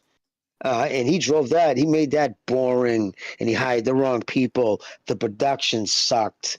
It was just, yeah, he was in charge of not just boxing, but sports across the board, and they kept nothing on the sports end of it. And what happened is he forgot he didn't work for Showtime. I mean, he thought he worked for the PBC. He thought he had to answer to Al Heyman. Instead of saying, like, putting himself in a position of, like, listen, Heyman, where you're only, you're not getting this $50 million a year, this strings that come attached with this. And for whatever reason, whatever Al fed him, he would just slide it on down there. I mean, and that's what happened, I mean, what have they done since? He was also hired. He was working with the PBC, especially when Al wasn't around, when Tom Brown was running the show over PBC or was left at PBC. Remember, I had said it on this show before it was even reported on Boxing Anywhere, that I said he was hired on as a consultant. But then they actually ended up giving him an actual position there. But the fact he was looking for a position at TKO, what does that tell you? Because he has the insight on what's going on in the PBC. He clearly sees there's no future with them. Right? So if he's actually applying to TKO boxing, what does that tell you? He's also an attorney. I guess if he really wanted to go, but he would have to actually work again. Yeah, he doesn't want that shit. He was in some easy bullshit job. Okay, before we get into this, BDA, you want to just give us your thoughts on Lindolfo Delgado versus Elvis Rodriguez? That fight? Just real quick about the Espinosa thing. Well, just real quick about the Espinosa thing. Yeah, it's that's what I wanted to get clarified from Jimmy, because I remember that dude Espinosa was showing up at these Amazon PBC press conferences, and it's like, well, are they paying him, or why is he still hyping up? Like, he was a Showtime guy. Why is he still running around with the people? And he wouldn't even show up with a suit on. He would show up like with a sweater on, with mustard stains on, like he just got off the couch. I don't understand, man. It was weird. But as for the Delgado fight, I like Delgado. Who reminds me of? He reminds me of Tszyu, putting pressure on, a lot of pressure from long range, sticking to his opponents like glue. But then he doesn't punch. He's waiting and waiting and waiting, and I'm thinking, look. Obviously, you're not scared of these guys because you're getting close to them and you're backing them up. He fought Elvis Rodriguez, by the way. That's his last name, right? Rodriguez. He won Delgado defeated the Dominican Elvis Rodriguez by majority decision. Delgado is now the mandatory challenger for the WBC Super Lightweight champion, Alberto Puello. There you go. And Delgado was putting some good pressure on, backing his opponent up. But then it's you put the pressure, you corner the guy, now you got to punch. And when he would let his hands go, he busted Delgado Rodriguez up with the punches that he landed, but just too passive, way too passive. I do think he edged it, hence the majority decision. I think that was a good score. I think the judges, I think their decisions reflected how the fight transpired. But man, he needs to Robert Garcia needs to get on his ass, man. I'm pretty sure he is. He's gonna say, listen, next time. You gotta step it up, man. Otherwise, the decision might not go your way. But he very good defense. See, that's when people say Mexican style. Oh, he fought like an idiot, like a Mexican. Very derogatory type of statement to make about the Mexican style, because that is good Mexican style. Good defense, using his feet to step in and then step right back, step out and then step right back in as the other guy's punching. Constant pressure, debilitating pressure. That's what I want to see. But then again, he needs that final touch, which is more punches, particularly more punches to that body. My thing is this. Just look at the source. Anybody who says that Mexican style is some kind of like, and they use it as a pejorative, fucking, you don't know what the fuck you're talking about. Well, that's what we coined the euphemism, ass style. Because if you're going to say that all Mexican style fighters are just come forward brawlers, you could say the same thing about these American guys. There's, the ass style, the American slick style, just running around the ring, one punch at a time, clinching, no, it was cheating. Shaking their asses, that's the Ameribomb style. But I mean, obviously we know that's false. But pay the same respect to the Mexican style and other types of styles. You got the Cuban style. Hey, the Cubans have been overturning the stereotype. They're becoming more aggressive now in the professional ranks. Who's the guy who fought the Benavides again? What's his name? Morel. You got the guy at 154 pounds, Tellez, I think.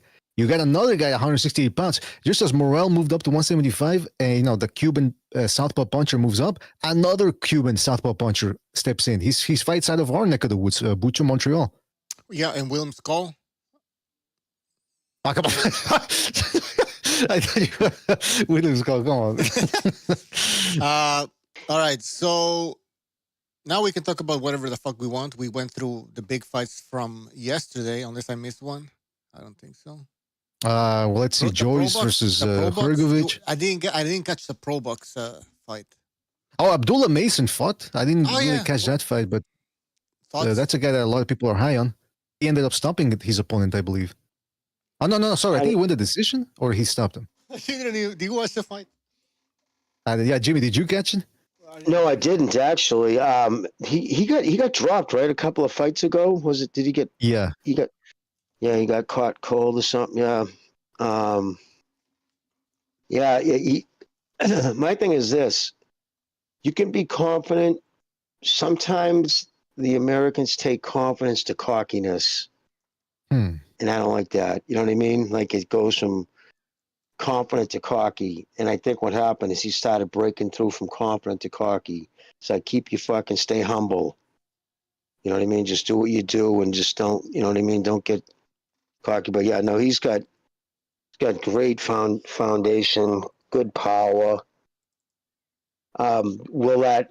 We need to wait to see. Was that just a cold, caught off balance? I mean, he didn't seem shook after the punch, and he would have been over anxious, put himself in a bad position, and he got put down on his butt. Learn from it. But as long as he wasn't hurt, well, we'll see. Was that because he was off balance, that punch, or is it chin an issue with this kid? You never know. Like, you can be high, like you can have all the skills in the world, and until you have your chin checked. Like, remember when we were waiting? Everybody was all heaping praise on Ortiz, but we said we just got to wait to see, can he take a shot? We all know he can give it. We all know he's up, and then we saw him fight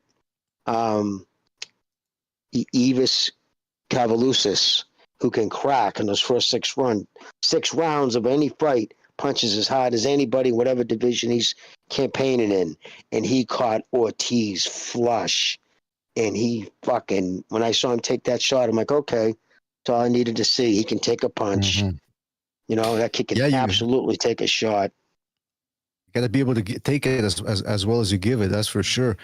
Yep. One thing I did want to ask you, Jimmy, in regards to Abdullah Mason is, recently Keyshawn Davis fought. Well, recently, it was about a month ago, right, with the whole fruit basket thing, that whole fiasco. But one thing in the build-up to that fight was, he kept saying, people kept asking him, hey, who else in your division? There's Shakur Stevenson. Hey, what about Shakur Stevenson? He said they were both very adamant about not fighting each other because they're friends. They're brothers from another mother. And then Abdullah Mason, around that same time, they asked him, hey, it's a lot of talking about how friends won't fight each other in your division. How about you? Is there anybody you won't fight? And he said, as long as they're not my blood, I'll fight him. What do you think about that mentality, Jimmy, of this whole, he's my friend, so I don't want to fight him? I agree 100% with Mason, as long as he's not my blood, because how do you fight your blood, especially if your mother and father are still alive? Put your mom in that position. Who do you want to win? Well, you do what Michael Corleone did. You wait till your parents pass, and then you... Yeah. Don't do nothing until my mother dies. Go fishing. But how did that work out for him? Yeah, that's true. No, but Jimmy, what do you think about that? Because boxing is replete with guys who were friends and managed to cast their friendship aside for momentary gain and financial gain. These two guys, Shakur Stevenson and Davis, would you be surprised if eventually they do fight and they actually end up becoming enemies beforehand? Of course they fight. If the money's there, I mean, how do you not? How do you not do it? I mean, if they start, depends. I don't know if the sport's ever going to reach that heights again. It might take a bit, but the money's right. $5 million each guaranteed. If they got to that position, why wouldn't they? Like, I agree. I think Mason said it best. If they're not, as long as they're not blood, I'm not going to fucking punch my brother in the face. In fact, most states, it's actually against the law to actually box a family member. Yeah, no. Massachusetts, you can't box professionally, fight your brother. Is that for Vegas, New Jersey. What's that? Is that because of bets? Yeah, there's a lot of different reasons. One, it's just, it's kind of, Yeah, no, it's not right. It's not right. You I don't shouldn't be even know if that fucking has knocking ever your happened. brother out. All right, let's talk about the rumors here. Top Rank and PBC joining forces. I haven't seen anything about. I Oh, keep hearing this in the chat and comment section. Jimmy, do you know anything about this? Would they be joining forces, Yeah, or I would don't it know what be that Top means. Rank taking all the fucking PBC, what's left of the PBC over? Yeah, Because why in God's name, what would Al Heyman bring to the fucking Top Rank? And that tells me, and if there's even a stitch of truth to that, that tells you that Bob's on the way out. Like he's probably drinking to a straw now and fucking wetting himself during the day. I'm just being honest, man. Because there's no way. He fucking, he hates Al Heyman. And plus, Al Heyman hates Bob. Remember, for a lot of years, that was the whole animus. Like, part of the reason why Al Heyman ruined so many of his guys' careers, he wouldn't let him fight Top Rank guys. Guys had literally had to fucking break away from the PBC to fight Top Rank guys. Because the fucking, it's a good. remember, it was two people who sued Al Heyman. And they always said, yes. Golden Boy's case was thrown out. The Top Rank case wasn't thrown out. Al had to pay him an unspecified, it was in a NDA, non-disclosure agreement, but it was reported that it was 7 figures plus. Wow. And Al Heyman was furious. And so the hatred between the two are real. I mean, fucking Bob called him a cancer to the sport of boxing. Could you think of a more insultive thing to say to somebody? Fuck, you're an asshole. Okay, yeah, I can be an asshole. I can see that. You're a cancer. Like, what? The fuck? What's worse, that or calling him the human immunovirus of boxing? Right? I know. Fuck me, man. So, yeah, no, Bob doesn't like Al Heyman. Al Heyman, and again, my opinion, I saw it coming. I saw the more power this man accrues. Don't you realize he will drive American boxing into the ground? Because he doesn't care about the product. He cares about his 15%. And if you look at his age, it was a trajectory. Oh, I can ride this out just long enough. I mean, it's just like the fucking, and Waddell and Reed, they're not even pursuing it. They just wrote that off. But the judgment was against him. And he knew he wasn't going to get held because he had it under, he has so many LLCs. So he just changed it and fucking just moved on. But yeah, I mean, the money didn't add up. He didn't spend $750 million he raised. He siphoned off so much of that money. I mean, I'm telling you, I've had it. He hated boxing, always hated boxing. In my opinion, he wanted to ruin the sport because what it did to his brother. But he thought it fuck, and he was very, one thing about Al Heyman, everybody knows him, will say one thing: he's all about family. Loved his mom and his brother and whatnot, and he really, really and truly felt boxing fucked his brother over by matching him with Sugar Ray Leonard. It's like, okay, whatever, dude. Okay, but Jimmy, you say that Bob Arum hates Al Heyman, but is Bob Arum still fully in control of Top Rank, or is it? Well, his son-in-law is. Yeah, his son-in-law has been slowly taken over, but I'm sure there's stuff written down that's ironclad in the will. Like he would probably say certain things. While I'm still alive, I have the final say in everything. While I'm still lucid. I mean, can you see his son-in-law dragging him to court, trying to weasel the company out from under him? I doubt it. Do they want to? So do they want to sell it? And my thing is this: like just pragmatically speaking, what does Heyman bring to the table? Really? Tank Davis. This is why I asked this to some people, and they said, "Oh, Tank Davis." Okay, how's this? Let the PBC go under, and now there's still Tank Davis. And then you also got a kid in Tank Davis, right, who openly admits he won't go to fucking Arab land, and now we know why. We just saw why. A 20-1 underdog needed a corrupt referee to fucking overlook 2 non-discretionary calls to get a draw. I mean, how anybody's even talking about fucking Tank Davis like he's still something is unbelievable. Okay, he That's a he great puts point, man. seats. You know what I mean? Like he can fill some seats. Okay, but to talk about him like he's still a fucking boogeyman, dude, 20-1 underdog who lost to Jamel Herring, and you needed a referee to overlook 2 non-discretionary calls, meaning he had no right to even overlook them. You can't. You take a knee, it's a 10 count. End of story, no questions asked. Oh, I'm going to overlook that.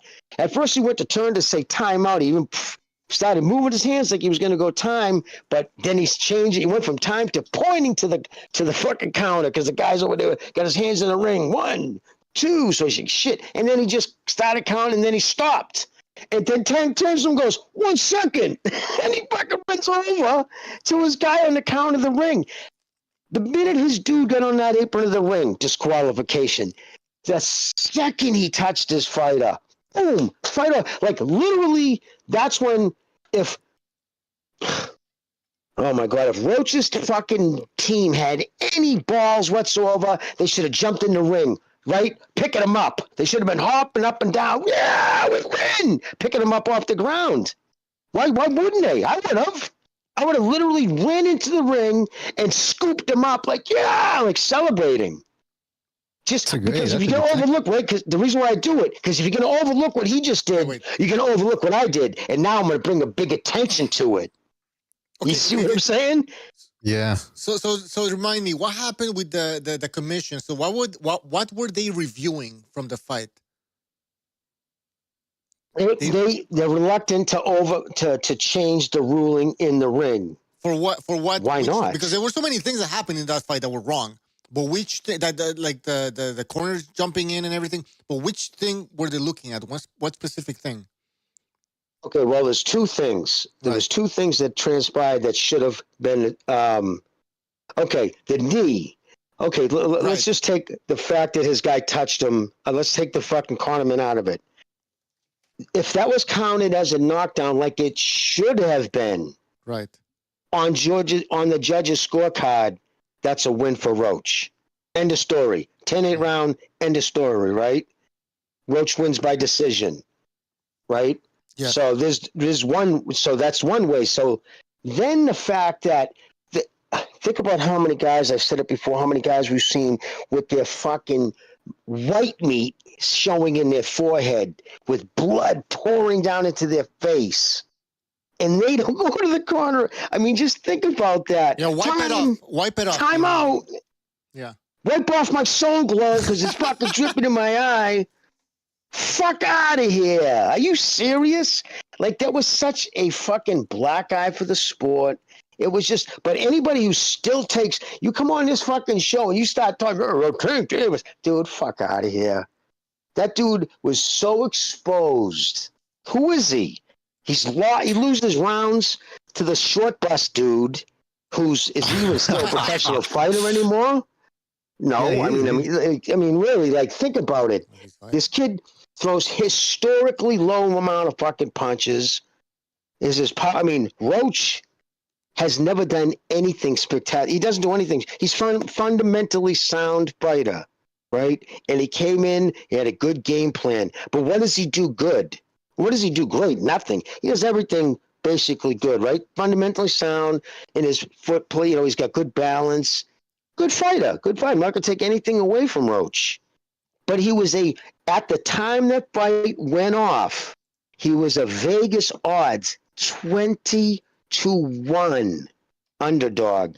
So the fact that you you got a fucking draw when you were the 20-1 under. I don't think I've ever that might be a first in boxing history. You might have broke a record with that. Like, that dude was such a no-hoper, such a cherry pick. You dragged up a dude with less than a 50% KO ratio that you've been doing your whole career. Let's just not dance around that. Your whole career, you've been dragging dudes up, right?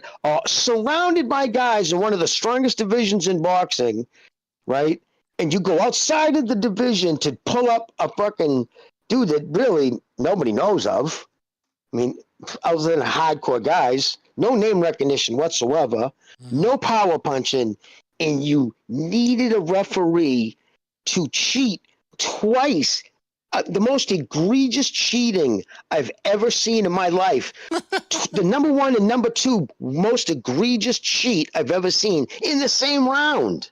The guy took a knee. That's a 10 count. You see, even if he's going all the way my eye. Okay, yep, you're right. 8, 6, 7, 8. You're counting. Okay, right. You're on your feet. Wipe your gloves. Oh, I'm going to go wipe my face. No, you're not. If your guy comes up on the corner of this ring right now and touches you, I'm going to DQ you on the spot. And he didn't. He let him wipe the fucking soul glow from his face. Well. By the way, again, I gotta double down on what Jimmy's saying about taking anything away from Roach. Roach is a very compact fighter with tight. What I mean compact is tight defense, good counter punching. Every time he punches, he goes right back to defense, which makes it very hard to counter punch him. So he's a solidly technical guy. However, everything Jimmy said is true. Guy moving up from 130 pounds, 20-1 underdog. No spectacular power or speed to speak of. This is a guy that again, this is all in the backdrop of what people were saying about Gervonta Davis. A lot of people, including so-called media pundits, the type of guys that they keep sucking him off and that they go to get some ice cream sundaes with him. By the way, same ice cream sundae. They use different different spoons. Those type of guys who just refuse to call him out and hailed him as a genius. Well, then you can't say that he should have struggled against Roach. There's no excuse for that. And everything we've been saying, I don't want to recap the whole thing about Tank Davis, ended up being true. I mean, even when he would fight guys that had similar advantage to him in terms of speed and power, he would have to drain them, like he did with Barrios and Ryan Garcia. So he was never about that life. And Butcher, I think this is a good segue to play that video that I sent you. Mm-hmm. If you have a chance, it is from Mill City Boxing, and they're interviewing one of Tank Davis's trainers. Apparently, he's got 2 trainers, and they're coming. I mean, these guys forget what they said a week ago or 2 weeks ago. I don't know if you can play that, Bucho. Yeah, I'm gonna play it. Slot 7. No, that's not it. Fuck. I had it. I fucked it up. I had it right. That's here. Completely different than what You suck, Bucho. Go in. We have Gonzalo and we have Recognize. You guys can jump in while I look for the fucking video. How long have these guys been on? I didn't even know they were on. What's going on, gentlemen? What's going on? What's going on? Recognize. Jimmy, you got me in the pay no mind list? No, dude. No, dude. Of course, saying, hey, go get my drink. Walk. Go get my run. Hey. He was disrespecting me a little. Just a little. Just a little rat. Respected. Whole family would have grown up to be a rat. I have the video. So, BD, you want to give some context here? What is? Well, again, this is one of Tank Davis's trainers, because I think he's got 2, and they're talking about Shakur Stevenson and whether that fight's going to happen or not. All right, here we go. Shakur saying, "Hey, I'll wait till September." What do you think about Shakur saying that he would wait for the Tank fight? I see that coming from Shakur. Wait as long as he can. Wait as long as he can? Yeah. What do you mean by that? Trying to age him out. You think that Shakur will try to age Tank out? Yeah. All right. First of all, you didn't play the video, but just to make a side note, if anybody can chime in on I don't know who this Kenny Ellis guy is. All I know is I think he's related to the Ellis brothers, right? I mean, there's a whole bunch of guys named Ellis. I think he might be related to.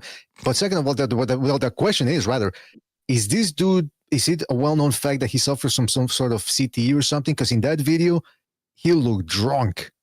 He looked like he's about to pass out. And so maybe we should take what he says with a grain of salt. But I don't know if you guys heard it, but essentially he's saying that Shakur Stevenson is trying to age Tank Davis out. Yeah, I can see that. Well, how old is Shakur Stevenson? 27, I think. When it comes to Tank, you don't have to age him out. He'll do that himself by ducking all these fights, bro. Okay, sorry. My question was, how old is Tank Davis? 30. 30. Okay, 30. How are you gonna age this guy out if he's 30? I mean, like, it's not. Listen, he knows himself. He ruined his own career by fucking fighting all these soft guys. You do yourself no favors. Listen, and I don't care if it's boxing, any sport. right? If you're supposed to be a world-class baseball player, right? You're a senior in high school, instead of going into college and playing other college kids, you continue to play high school kids as your body matures. You know, you're not gonna, when it's time to go up in the major leagues, dude, you ain't gonna fucking get a look. He just never, you can't beat up feather-fisted no-hopers your entire career. Look at some of the names that dude fought. And look at the guys. Has anybody he ever fought gone on to look good? And I don't care if they won some trinket fucking off fucking color belt, like 3 belts down, like Isaac Cruz did. I'm talking about ever done anything. No. But then No, that's the other thing, though. That's the other thing. It's the irony of somebody associated with Tank Davis saying, well, Shakur Stevens is trying to age us out. When your guy is 30, so like Bucho asked a very pertinent question, how are you going to age out a guy who's 30? What, you're going to wait 5 years? And the irony comes based on the fact that not that long ago, the Tank Davis fans were saying that Lomachenko wasn't old at 34. So if aging out a guy who's 30, if that's aging him out, then what the hell were they doing to Lomachenko? Well, I mean, right? Remember Floyd when he was still with Floyd Mayweather, and when fucking Lomachenko was 31, he was like, well, Loma's gonna be 40. I'm like, yeah, in fucking 9 years, motherfucker. 9 years is a long time from now. Recognize comes up with these good subtle impersonations. He'll just give us a little taste. He'll just do like a 5-second one, and he won't go overboard. It's true. I remember when Floyd Mayweather said, we want to keep everything in-house. Like they're making muffins or something. Like, oh, we make everything in-house. Man, it's if the fight is right at the moment, then make it. Well, what's this? And then remember when he threatened Tank Davis, like, hey, we're going to throw you in with Lomachenko if you don't sharpen up. If you keep mouthing up, we're going to throw you in with Lomachenko. We're going to throw you in there with 31-year-old Loma. Don't do that. Oh, by the way, yeah, sorry. Remember he was offended because remember when Turkey Al-Rashid offered to just, hey, listen, I want to, I'm going to offer fucking, and how offended he was, how he acted like he was so offended. Yeah, you're going to buy me a Ferrari, blah, blah, blah, blah. Like, go fuck yourself, dude. Who are you? Did Turkey say, I'll get him a pair of gloves? Yeah, something like that, yeah. I'll get him a jockstrap. Yeah, I think that's what he should have said. But I mean, yeah, so this dude, I don't know what, like, if I'm Tank Davis, I know some boxers do pay for a PR person to take care of their, they tell him, look, you can go to this podcast, don't go to this podcast, that type of stuff. To send this guy who's associated with you to contradict themselves so badly, but they're trying to age us out. Meanwhile, you're fighting, and by the way, shout out to Quentin, I made that mistake. I said Lomachenko's 34. He's 37. And people say, and then people try to equate it with like, well, the Crawford's 37 too. It's like, yeah, he's not looking too great now, is he? Either. So again, just because they'll bring up what about this? Well, what about this guy? He's 37. People age differently, and people in the lower weight divisions are age differently. And Lomachenko, who's been a top-notch amateur for years, pretty much boxing his whole life, I think he's a little tired of the boxing, and I don't blame him. The way things have been going for him in the last 2 years in the pro ranks, I mean, he's probably got a bitter taste in his mouth. Say, fuck it, I'm not gonna be a stepping stone for these youngers anymore, especially when the fights are not on the level. So this notion that Shakur Stevenson wants to age out Tank Davis, Shakur Stevenson, look, you people know I'm not a Shakur Stevenson fan, but he has been calling out Tank Davis for years now. It doesn't seem like, and he angling for him doesn't seem like the behavior of a guy who wants to age somebody out. No, Shakur Stevens would box that fucking kid's face off, and they know it. I mean, fucking, he lost to Roach, for Christ's sakes.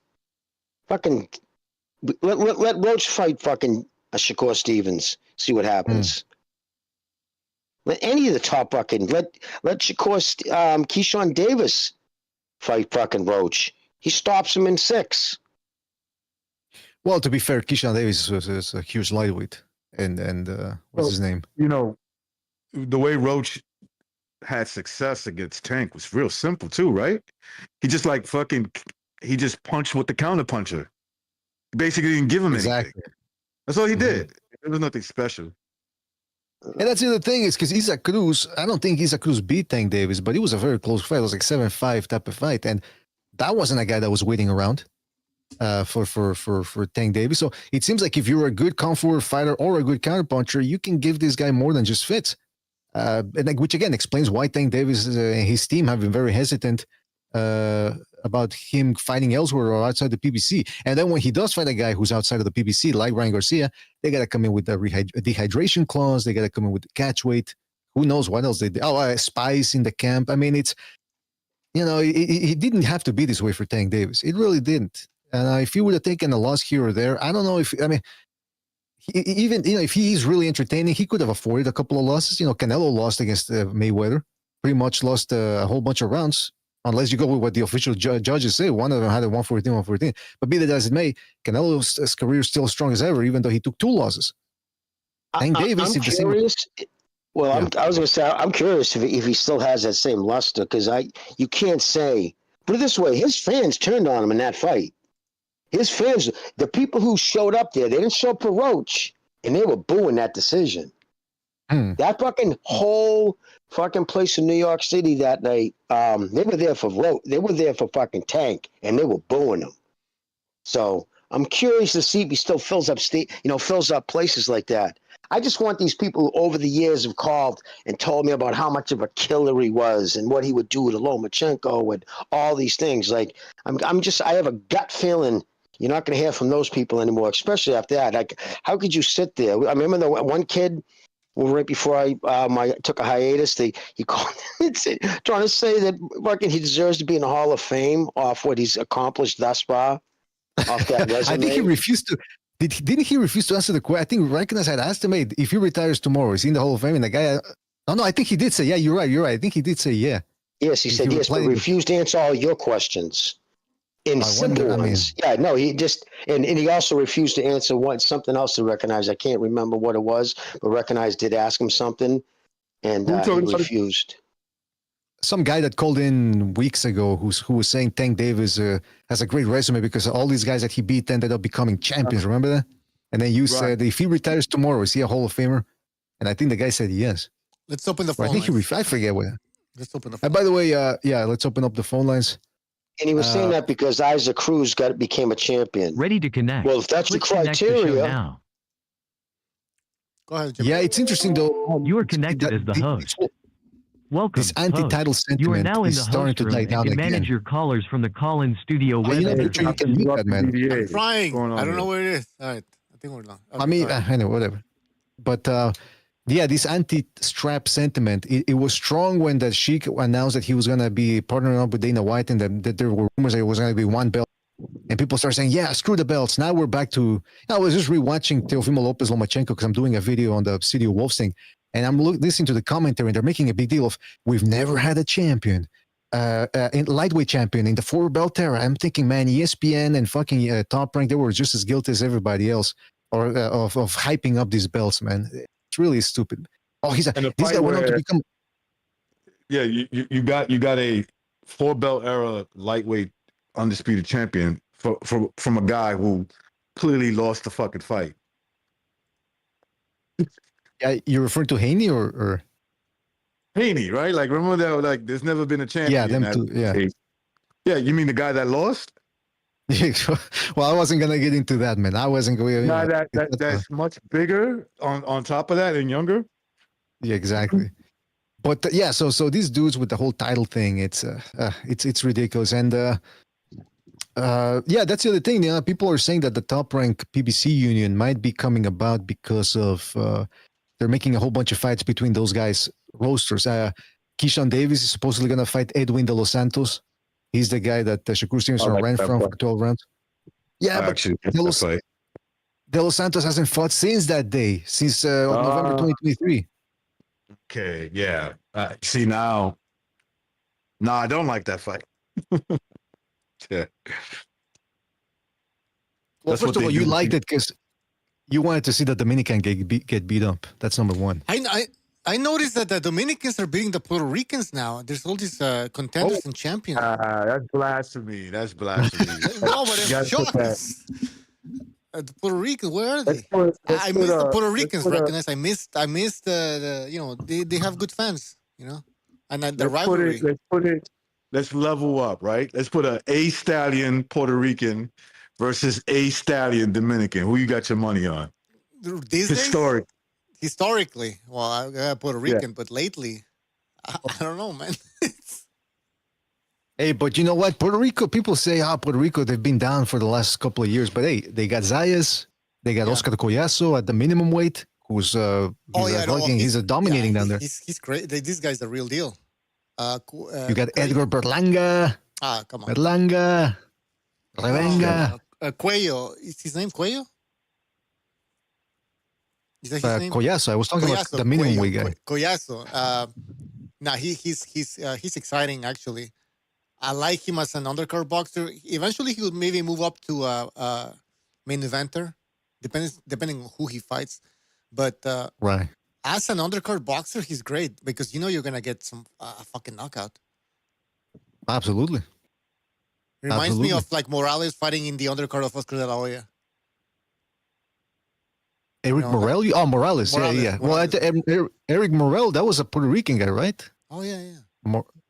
That was we're sticking to the Puerto Rican team. So, yeah, Puerto Rico, they're making a comeback. There's another guy. Who else was there? There's another Puerto Rican guy who was it? Puerto Rico. Puerto Rico. I like Sayas. He might not have that power, but I like the fact that he was ready to fight Ortiz. He wasn't scared. He was like, I'm ready. Let's make the fight happen. And I was like, damn, this guy's like actually serious about it. He didn't get the fight. The Zayas beat Fundora. I don't know. If I'm being honest. No, I don't know. Maybe I'll go Flight Edge Fundora. Yeah. Right now. No, the fight was happening right now, right? You have to. I would probably have to go Fundora. Slight edge. I'm not saying Zayas can't beat him, but it's more like I would have to see that. I'm not putting my money on it. Anybody could be wrong, and I would probably be happy if I'm wrong on that one, if Zayas won. But like if I had to put smart money down, Fundora. Yeah, just the experience, obviously. I mean, Zayas is still untested, I guess. So you will have to go with Fundora. You will have to go with Ortiz. But who knows, man? I think Fundora outboxing him, beating him like over 12 rounds. In the chat, K-Boxing saying Fundora is overrated. Who said that? Yeah, just K-Boxing. I mean, depends if you put him, right?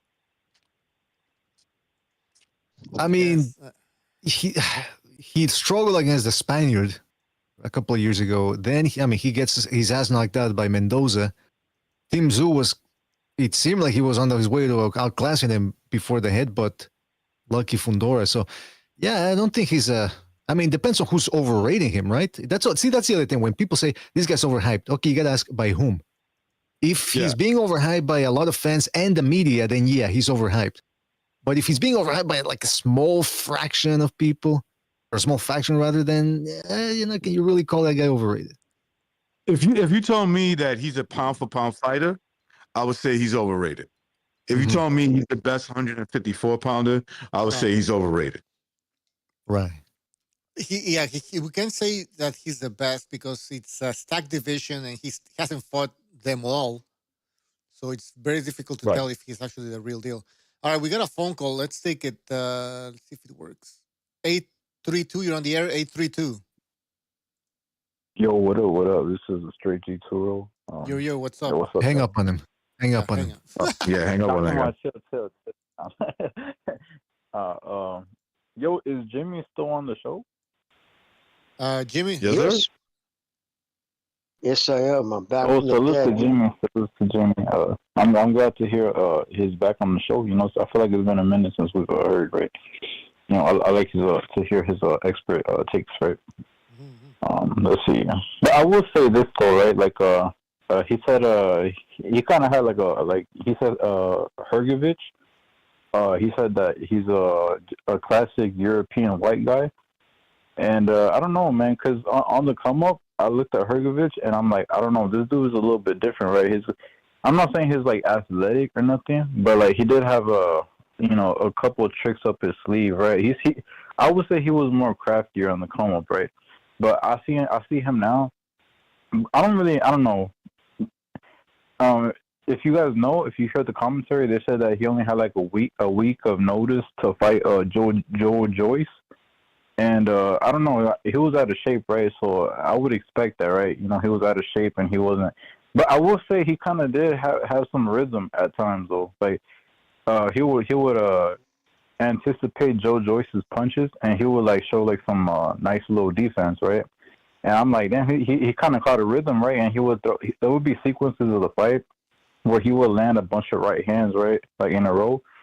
And I'm like, you know, I don't know. To me, it looked like he kind of caught a rhythm, right? But I will say though, it did take him a lot of rounds to get to that point, you know. So and one thing I don't like, he was trying to fight like Floyd Mayweather, right?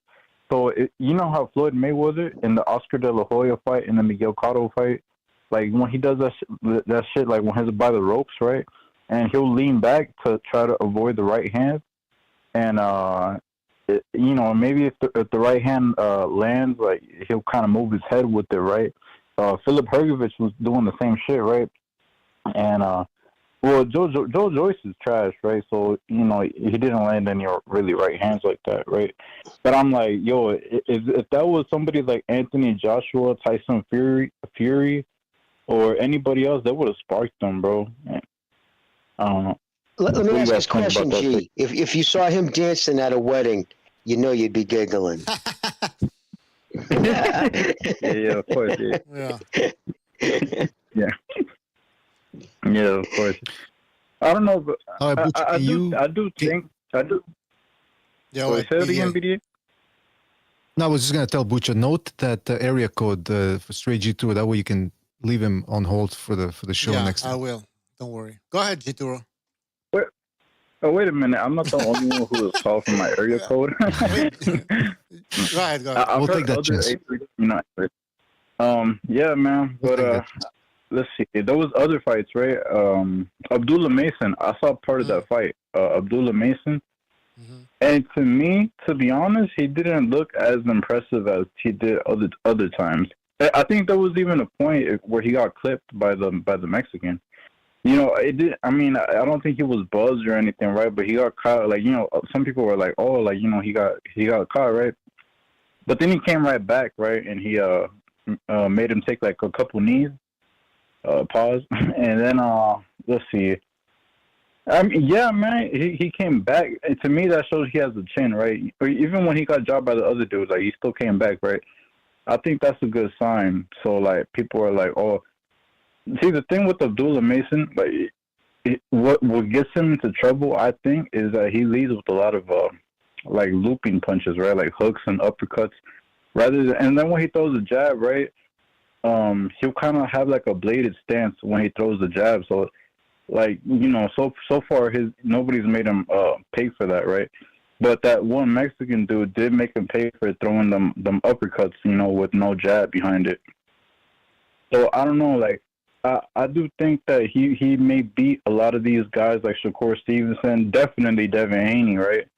But I don't know if somebody like Tank or somebody like Ryan Garcia, or hell, there may be other dudes out there that like Keyshawn Davis, right? I don't know. Like, I don't know if he would necessarily. I used to say, oh yeah, but like he would dominate a lot of those guys, right? But like, come on, we were just saying that for the hype, right? But now that I look at things more clearly. You know, I'm like, I don't know. I definitely would give those guys, I don't want to say the benefit of the doubt, but I would be more, you know, I would kind of expect them to, like, make him pay for some of his mistakes, right? What do you guys think? Were you impressed with Abdullah Mason? Go ahead, Jimmy. No, I was going to say, I think, like, I used cocky. Maybe that wasn't the right word, but I think sometimes he was younger and he was trying to, wants to impress, like a lot of young guys do. They want, you know, how do you become the most impressive in boxing? Stoppage, right? And sometimes when you throw, he wanted to look impressive, and sometimes his punch selection, instead of just like, it's so stupid because it's so repetitive and it's such a, you know, fundamental. Just let the knockout come, man. Just box. Go out there, get behind your jab, and fucking work it. The stoppage is going to come, but like I hear what you're saying. He would throw these punches that he shouldn't really throw. Like you're not going to throw when his competition elevates. Like, you're not going to do a leading uppercut. Like, there's very few guys outside of that other crazy Mexican who can do it, right? At 130. No, he's at 135 now too, right? Ooh. Yeah, I think so. But he does it. But he's got crazy power, and he throws them from weird angles too. That other guy, but yeah. So yeah, there is punches. No, but His punch selection, I think he throws a lot of those punches because he's looking for the highlight knockouts. He's looking for highlight stoppages and stuff. And I think that's just youth, and he should calm down and just let his boxing skill, and the knockout will come. I know it's such a cliche, but it's true. Cliches are cliches because usually they're true. Yeah, I agree, right? Like, yo, Jimmy, I like to hear your opinion, right? Like you being somebody who's watched boxing for a long time, right? I think he's being trained by his dad, right? But like, if you was to say, oh, like I would like, I think this trainer would be a good match for somebody like that. Like, who would you say? Like, given his his pretty tall, rangy, lightweight, and he's young. Like, I don't know. What do you think? Who do you think would be a better fit for him? I think he'd work good with anybody. I think he's got that kind of natural skills. I would want to keep his father there because if you ever see interviews, and again, I go a lot by what guys like Steve Kim say because, and he said he interacted. He spent like a couple of days around the family, and it's when the father talks, it's yes, sir, no, sir. Like and it's not out of fear, it's out of respect and love. Like they really has that kind of bond. And he knew to keep his kids out of the street.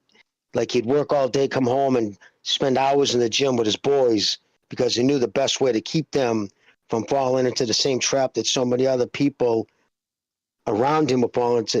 So my point being, he's a good dad. Like Steve says, like he is a good dad who's truly looks out for the kids. Like he doesn't tolerate foul language. You're not in there dropping motherfucker this and that. In his presence, it's show some respect. And so I think it's good that he would be around. If he wants somebody else to come in to say, is there something that the father's lacking? Who knows? I mean, because again, a lot of the stuff that Abdullah Mason has is God-given, right? He's just a quick fucking twitch fibers, natural power, length, right? He's got the build. So how much of it is the father? How much can a father ever bring his son?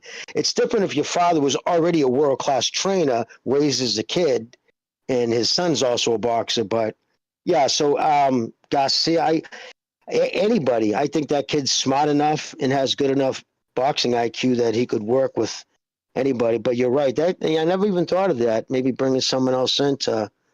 But let's see going forward. Let's see if he can mature off that. I didn't see his last fight, so I can't talk on how he did. But yeah, I thought he was a little over anxious when he got seated. He was over anxious, and he was in his mind. He was already looking at he was looking for that fucking highlight reel knockout. He wasn't looking to set up the knockout. He was looking to create the knockout. I don't know if that makes any sense, but that's I think the problem was. Yeah, definitely. I would agree to that take. One more thing before I go. Let's see. Is it true that, because I know you guys maybe y'all are the news for me, right, when it comes to boxing? Is it true that Joseph Parker is pulling out of the fight against Usyk? I didn't hear that. I don't know. No, I don't know anything about that. In the chat, if you guys know anything about it, let us know. Parker pulling out. I heard that he really wanted that fight, but go ahead. Yeah. I will say this, right? I don't think anybody can really beat him. But I think if there was one dude who I would say would give him a run for his money, it would definitely be Parker. I don't know. Besides, I don't know. Joseph Parker could beat. I would pick him to beat Anthony Joshua right now, or any of these. I don't know. Maybe not like Tyson. I don't know. Even Tyson. I don't know. I like Joseph Parker a lot. I think he's one of these dudes who, if you want to talk about a comeback, somebody brought that up earlier about Daniel Dubois. I don't know. I think Joseph Parker too. I think he got knocked out by Joe Joyce, who was really, really slow, and he's came back to beat a lot of dudes, right? I know some of these, Zhang. I guess these dudes are slow, right? But But these dudes are punchers, right? And like that is gonna age really good on his resume. So regardless, I think that dude is making a good case, right? Especially if I don't know. No, definitely. I think that's gonna be. Yeah, he should get a title shot, in my opinion. But I don't know. I haven't seen anything regarding Joseph Parker saying that he's pulling out or anything like that. I hope not, because I'd rather see Parker versus Usyk than Dubois versus Usyk. Also, but I also think that's an interesting fight, Dubois versus Usyk. But I'd rather see Parker first. Anyways, thank you, G, for calling in. Call back next time, man. Take care. No doubt, y'all. I'll take care. All right, peace. Peace, bro. All right. What else? Guys, call in. Don't forget to hit the like button. It really helps us out. The phones are open. The number's on your screen and in the chat. All right, we got another phone call here. Let's take it. 669, you're on the air. 669. Yo, what's up? Yo, what's up? What's your name? My name is Vassal. Vassal? How you doing, brother? Yeah. What's up? Yeah, pretty good. Go ahead. What's on your mind? Man, this Richard Torres guy. Can someone teach him how to jab, bro? Yes, I was saying that on Discord yesterday. Go ahead. Man, he needs to learn the 1-2. It just can't all be hooks. He throws hooks, goes for the body, maybe some body work as well. This guy has a lot to learn. Seems very, very unrefined. Yeah. No, yeah, absolutely, man. Which sucks, because I like his style. I like the balls. He has balls. He does, but he hasn't been, has he been hurt? Because I want to see somebody show balls when he's hurt. He hasn't been hurt yet. He got hurt yesterday by a jab. Really? I don't know. Yeah, I mean, watch the fight over. He got clearly clipped. He actually started to clinch after that. Oh, okay. Okay, so he got hurt. Okay, so he, he does come forward a lot. Obviously, that's his style. But again, like you said, I've said that he doesn't really set up his punches properly. He doesn't set up that left. So, what do you think about his performance? Do you think it was a good performance, a bad performance? I think it's a learning lesson. Mm-hmm. I think if he's smart, he sees, he goes back and watches the tape and realizes, hey, I got to find a way to cut the distance better instead of taking all these jabs. Instead of, being an easy target to be clinched while I'm coming inside. Right. Right. So this was a learning experience, in your opinion. So what's next? Who do you think he should fight? Honestly, Joyce. Why not? Joe Joyce. Jimmy, what do you think about that? Torres against Joe Joyce. I like that fight, man. Do you guys like that fight? Yeah. I mean, it'd be a fight. Let's see if because they do have to do the same thing. Big tall guy, he'd have to work on the inside to get himself in. He just needs to. I want to see some improvement, no matter who he fights. Yeah. Right. I mean, Torres.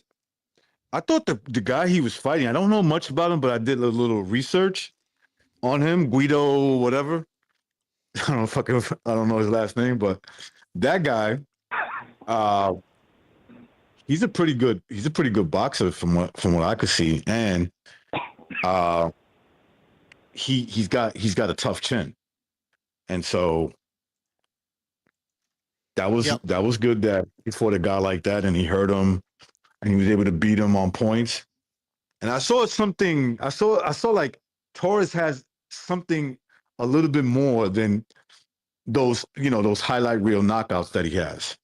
Whether he showed me that he can beat you in another way outside of knocking you out. So that's a pretty good sign. Right. That's true. Caller, go ahead. Anything else? Yeah. One more thing I want to talk about. Yep. Fundora, I think that guy is he's setting, I don't know if they're trying to avoid any fights with him, but that guy is very, very overrated. Yeah, that guy's overrated as hell. Trust me, they're not trying to give Tszyu a run back on that fight. Really? Okay, so why do you think he's overrated? It's so strange. He doesn't use his length well, and his inside fighting is also not that good. What is he really good at? Tell me one thing you think he's good at. I would say he's tough, but at the same time, you're right. I mean, when you have that reach advantage, you should be able. I mean, if you're smart enough, you should be able to use that. He doesn't. So, yeah, you're right. I think he's a little bit overrated, but I mean, he was exposed when he got beaten by who defeated him again? Fuck, I forgot his fucking name. Mendoza. Yeah, Mendoza knocked him out. yeah. So I guess you could say he was exposed. His career was rejuvenated, or he had a renaissance when he beat Team Tszyu. But other than that, you're right. Like, I mean, how good is this guy? I want to see him fight these other top 154 pounders before we make a proper assessment of how good he is. I mean, I think it's eventually coming down the line, but I don't know, man. I don't think this guy's that good. All right. I just don't see it. I'm not going to dispute that. Anything else? Yeah, I mean, while we're on the Fundora topic, I mean, his sister, Gabriella, Yeah. she's a good fighter, man. She's a real deal. She's a real deal. I don't even I'm not interested in female boxing, I'm not going to lie, but she's actually pretty good. I've seen some of her fights, and and this is a compliment, she almost fights like a man. So, you know, I was about to say the exact same thing. Yeah, That crazy. Yeah, she fights like a man. She's one of the few women boxers I like watching. Is she awkward? Is she a female, awkward-looking woman for like her brother? No, I'm saying you're talking about Fundora's sister. I don't know. What does that mean? What does that mean? Well, I mean, he's an awkward-looking dude, right? He's like 6'5" or 6 or whatever, and he's barely 160 pounds. I would say that's awkward. Is she something like that? Yeah, she's a little awkward. She's tall and very lanky. Yeah. No, she's kind of strange, but yeah, she does fight like. You know, I'm just saying. You know, a lot of people listen to this podcast. You know, a lot listen to the live stream. Gab, if you're listening, hit me up. That's all I gotta say. All right. Well, thanks for calling. Call back again next time. Take care. Yeah. All right. Take care. Salute. All right. Guys, hit the like button if you haven't hit the like button yet, or else we're gonna end the show right now. Come on, hit it. We're giving you a Sunday night show. We're giving you a Sunday show. We might give you an additional show, open lines. I'm not even joking. We might do an open lines if you guys hit that like button. Also, super chats are open, guys. Where are the super chats? I don't see any super chats. I'm disappointed in you guys. Wait, you got regular super chat again? Oh yeah, we're back. See, recognize that's why we didn't pay you last month, because you haven't been, showing up. Well, I've been sick. Yeah, that's why I didn't see you at the BDA cafeteria. Wait, don't I get sick days? You don't. This isn't like we're in a third world country here. Third world country. All right. What else? Well, we can talk about whatever, guys. Anything. What's on your mind? Speaking of what's on my mind,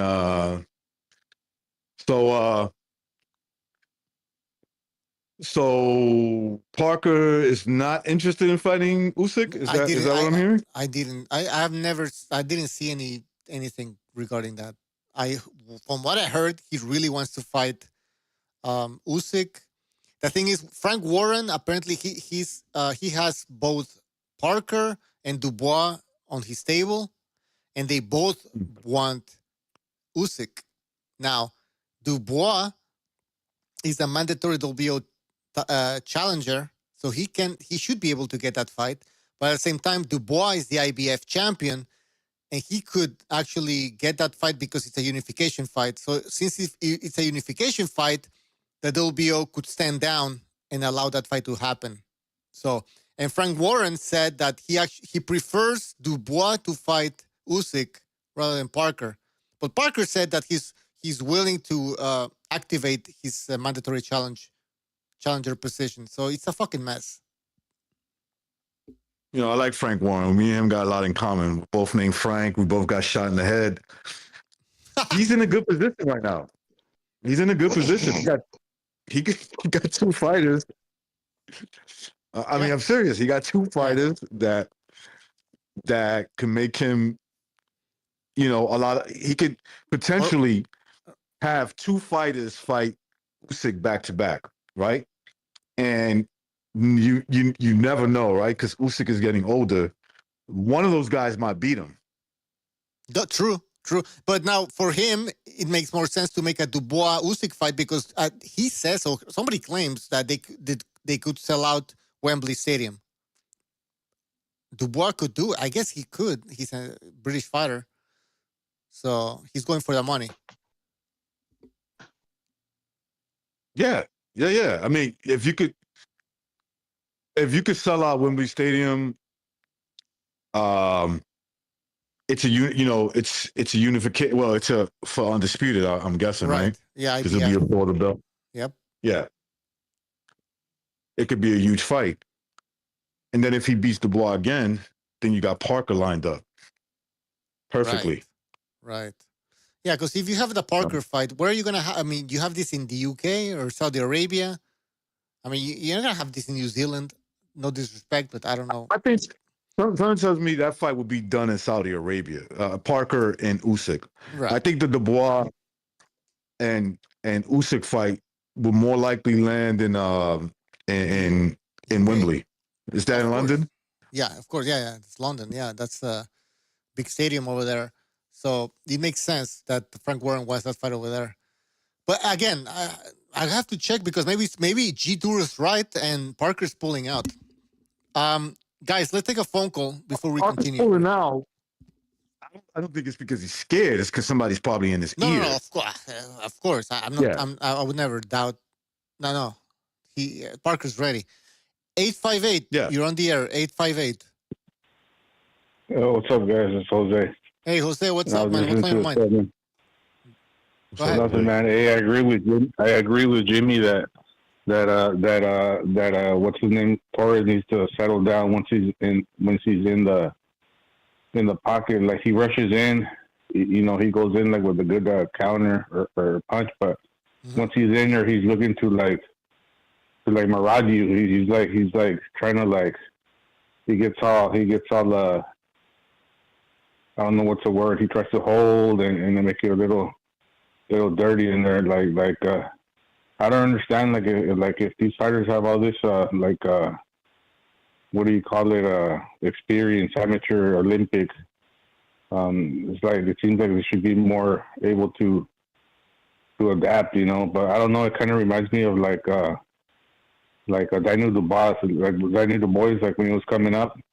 He was kind of like that, like kind of like unsettled. He would rush in there and like, yeah, kind of like amateur. But I don't know if they just try to like build up their record and just try to get the fights over as quick as they can and not get hit by a punch or something and ruin their careers.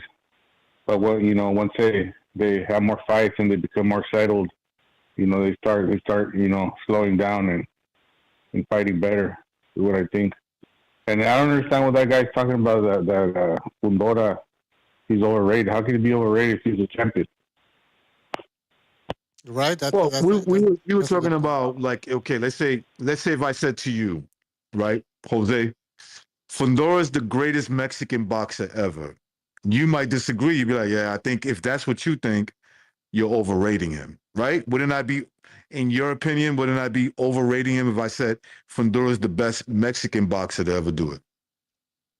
Yeah, but who was calling him the best Mexican boxer? No, I'm using that as an example, right? So like overrated. Yeah. Of course, if we're talking about it from that standpoint, from like rating fighters on their skill, but you also have to look at it that that's not what we're doing. As fight fans, like, okay.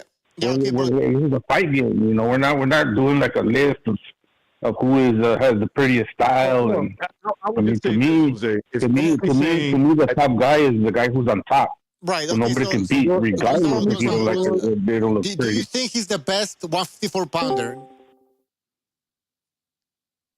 Well, I mean, he got the belt and nobody wants to fight him. I mean, So he knocked out Costa-Tszyu. Costa-Tszyu, he said Tim Tszyu says he respects Fundora, you know. And what did people think about Tim Tszyu before he lost to Fundora? He was like the killer tonight, you know. So what? All of a sudden, Tim Tszyu isn't anything. Hold on. I mean, he lost he's to not the best. he was the next thing to slice bread before he lost to Fundora. Now, you see how things have changed, you know. Now, Fundora shit, Tim Tszyu ain't shit. So I mean, I don't get it, man. I think it's wide open. I mean, the guys. Yeah, I think the division's wide open. I mean, what do you want the guy? The guy's like 6 foot something. He's super tall, so those are his. I think Virgil. His advantages, you know. But he's not gonna move it around. He's not gonna move around like you know, No. He's not gonna be like light on his feet and, you know, doing whatever you want, you know. No. I don't think I think Virgil Ortiz is better than him. I think Boachuk's better than him. Yeah. I think I think it's a dangerous fight for all those guys, man, because of the advantages that Fundora. He's like, imagine being in there with him with that reach, man. Like it's there's like a different weight class. It's just like I mean, it's like Espinosa, like Espinosa, you know, with the Ramirez, you know. It's like, yeah, these guys can get down to the weight, you know, they can get, but like the dimensions, man, it's like, I mean, Tim Tszyu wasn't he was kind of like, that dude's like, he's scary, man. That's what I think. Who wants to fight that dude, man? Nobody. I'll be back. I gotta go to the bathroom. Go ahead. You guys take over.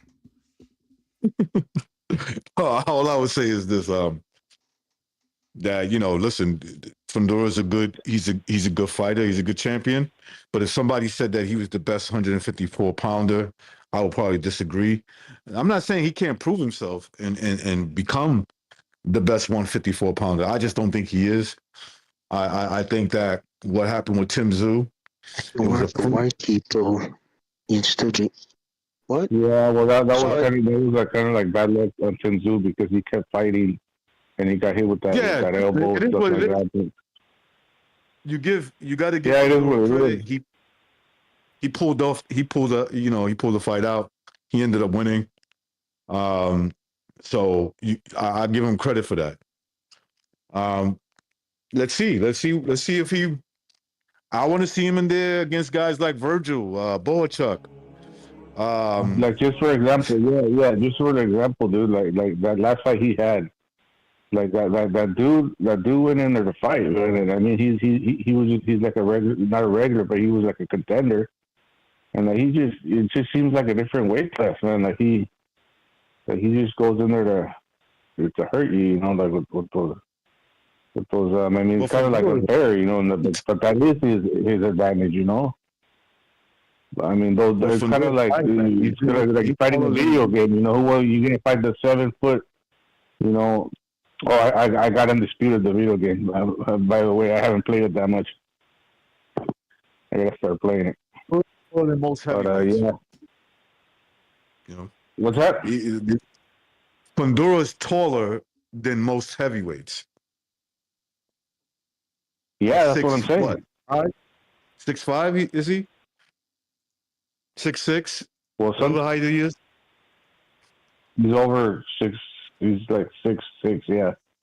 Like even in Fundora when they had the press conferences with Joey Spencer and Tim Tszyu, Tim Tszyu said that Fundora would beat Joey Spencer's ass, and Joey Spencer agreed. Well, yeah, considering that Fundora is like, he's kind of like an anomaly, you know. So, I mean, I don't know. Yeah, I'm not saying he's like the best. I mean, but to me, like who even like, I'm not even looking at the 154 pound like to see who is like a better fighter or the greatest. I mean, like you're saying Virgil Ortiz, yeah, but I'm saying that X factor, man. Like, yeah, they're good and everything, but what happens when they get hit by by that dude. Like just like Tszyu, man.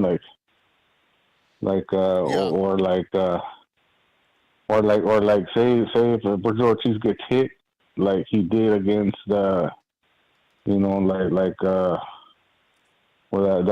guy that he fought.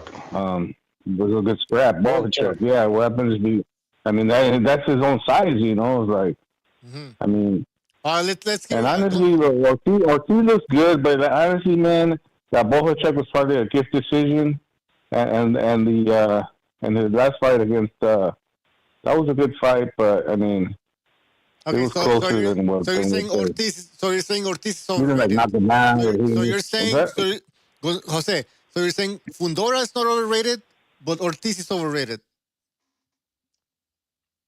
Yeah, that's exactly what I'm saying. Okay. And then all you have to do, I mean, okay, yeah. How many losses does Fundora have? What are you overrating him on? What are you overrating him on? Your opinion? That's not facts. He got knocked out one time, and now he's a 2-time champion. He came back. I'm not saying he's even my favorite fighter. Or I like him a lot. I'm just speaking facts. I mean, just because you like him doesn't mean he's sucks as a fighter, man. Or just because he's tall and he moves like a robot, doesn't mean he's not effective in the ring. He's getting the job done. Gonzalo wants to go in. Gonzalo, go ahead. Go ahead and hear from you. No, Fundora, he's a big dude. He lacks some. I mean, with the wide arm, with the long arms, him fighting on the inside. There's plenty of opportunity for guys in the pocket to catch him in between his punches. And just being so tall and lanky makes him kind of vulnerable because there's guys that are stockier and shorter. And when the shorter guys punch on the inside and catch him with a good compact punch, let's say, for example, a hook, you're going to be able to hurt him because that's too much mass distributed on such a tall and lanky frame. Right. He's really skinny. Yep. Yeah, but Fundora's style is by design. You know that Fundora's been asked why does he like to fight in the end? Because that's his style. He likes to. I mean that's what just like Benavidez, man. Like he got that uppercut too. Like I mean, why don't you understand that he's just fighting? He's not like he's fighting like that because that's how he likes to fight and he's effective. I mean. What else? He's not going to fight on the outside now just because you don't want him to get, because there's a potential for him to get caught on the inside. I mean, what does it even matter, man? He's a 2-time champion. All right, so who's overrated? Who's overrated, Ortiz or fucking Fundora, guys? Well, why don't they just fight and see who's see if he beats them? Yeah, exactly. I agree with that, but that's not going to hapen, unfortunately. My opinion, I would say, just my opinion. If you consider Ortiz is more. I'd say Ortiz is more overrated than Fundora. Oh, that's just my opinion because I don't think people. Yeah, and I'll tell you right now, Fundora's sister is a badass. I know we don't do women's boxing on this channel, but she's a bad motherfucker. She is. Yeah, no, she is. That's what I said. She's probably the most entertaining female boxer I've ever seen. But going back to Ortiz and Fundora, okay, so Jimmy says that he picks, he claims Ortiz might be the one that's overrated. So does Jose. Gonzalo, who's the most overrated of them all, Ortiz or Fundora? Ortiz, Ortiz is a real good fighter, but he's still unproven at 54 because he just moved up, right? And given the dimensions of Fundora fighting at 54, like Terrence Crawford said, that's the cheat code, because he's just so tall and lanky. But that, like I said, that makes him vulnerable in some spots. For example, in the inside, when he throws him long levers, there's gaps. By the time he recoups that arm back and is able to throw it again, a guy with shorter arms can go back and forth in between his long arms and then catch him in between his punches. And given that he fights on the inside, well, yeah, the dude would just put his head on his chest and fucking fire away. That's how he got knocked out by Mendoza. And I also think that the reason that he fights on the inside is because he's really like a blind guy. He wears like these Coke bottle glasses for glasses. You know, he's kind of blind, so on the outside it's hard for him to he does wear pinpoint the target. He does wear glasses. All right, Jose, anything else? Oh yeah, I thought Fundora was two times. This guy saying that he just became champion when he fought when he beat Tszyu. Wasn't he champion when he lost to Mendoza? He was champion, no, when he lost to Mendoza, and then he lost the championship. I have to or check. no? I have to check. I don't think so. This guy saying Quentin Lassiter that he just became a champion when he beat Tszyu. I thought he lost his belt against. I guess. Hold on. Before he fought No, I think- Tszyu, no, he was an WBC interim world champion. Interim, yeah. Yeah, Yeah, he was the interim champion. he wasn't a full champ. I don't know if you want to count that. Yeah. Okay, and who here thinks that Lindolfo Delgado got a gift decision just because he's with Robert Garcia's boxing academy? I mean, I think that fool sucks, man. You think I've seen him fight already a couple times. He's a bunch of hype. Lindolfo, you think he lost? Yeah, man, I think he's a bunch of hype. They've been putting him up against all this competition, and like they're moving him up, and I'm seeing his style is boring, man. Like I'm surprised. You know? I'm surprised it's a boxer from Nuevo León, because we don't get fighters from over there, unfortunately. All right. Yeah, Jose, we gotta move on, but thank you for calling. Call back again next time. All right. Take care. All right, that was Jose. We got another phone call here.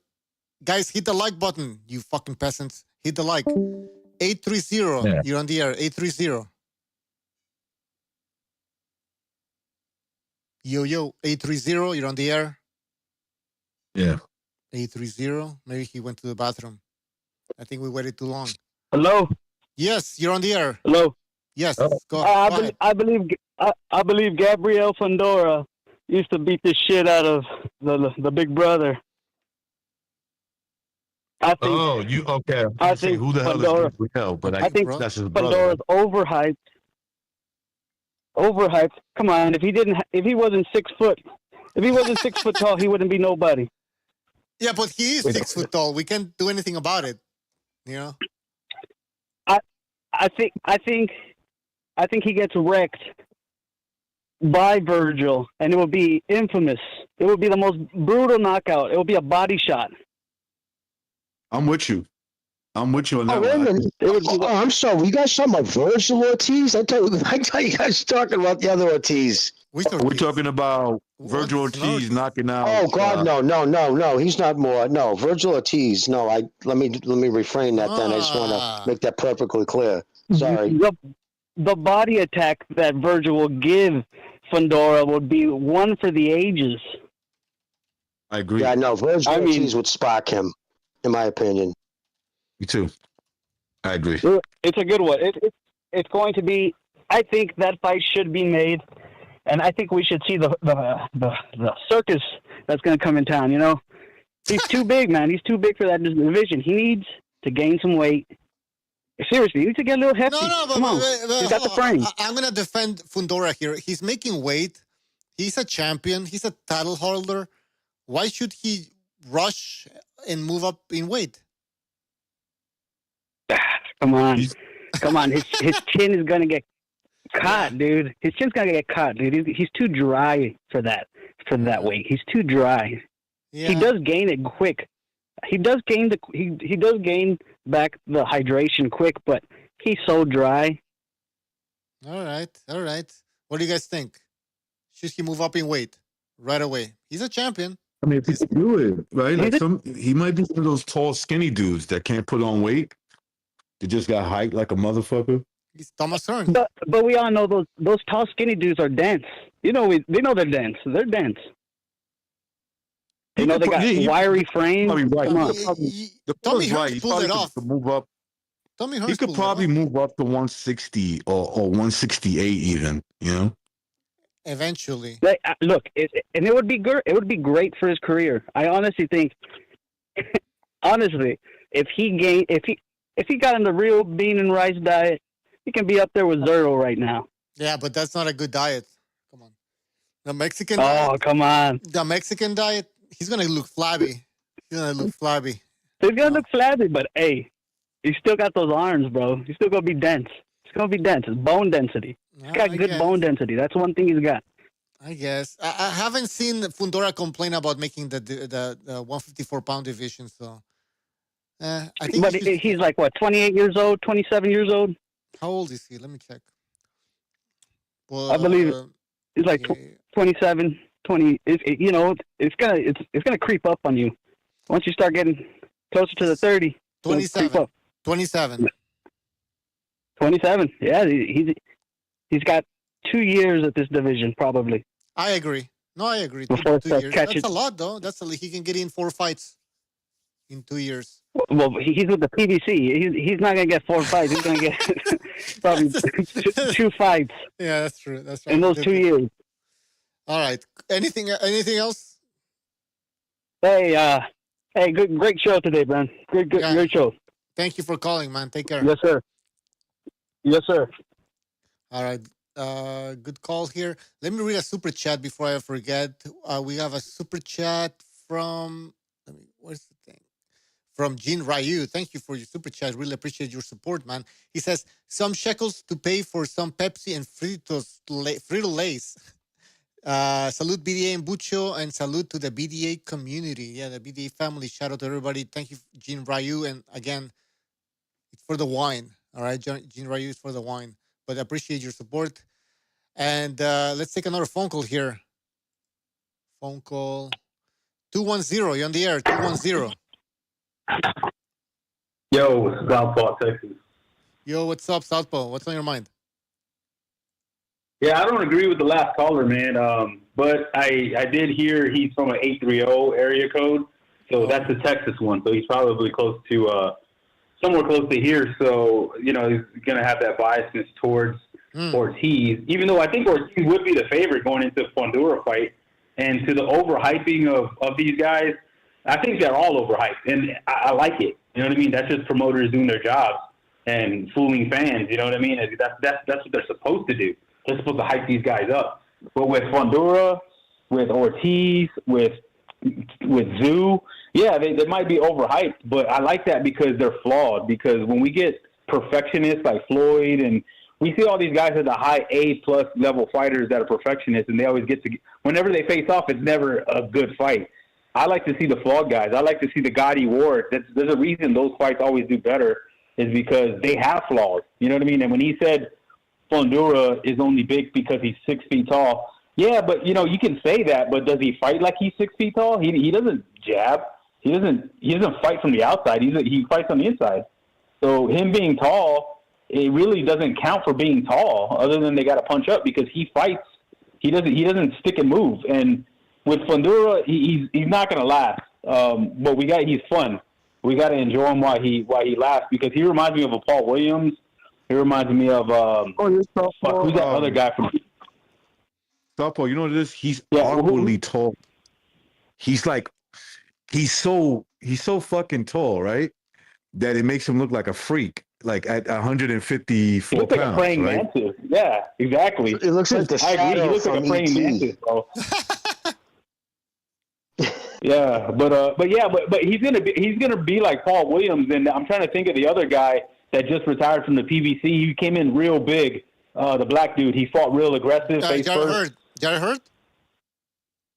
Hurd, yeah. Those guys all kind of cut from the same cloth. So, but those are my favorite guys to watch. Like, is he going to be able to beat everybody? No. Is he going to last forever? No. But those are the funnest fights to go to, man. So, that's why I think, with Tszyu coming back, Tszyu's going to be able to, because when these guys face off, somebody's getting knocked out.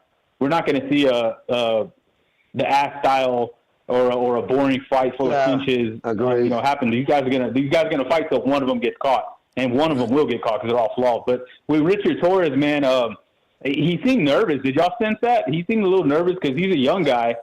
He even said on the bleed up, like, "Oh man, I couldn't believe my face was on the side of the casino. I've never seen that." Like he seemed like he had a lot of pressure and he had trouble with the distance, and he was smothering so much of his work. That's the only thing.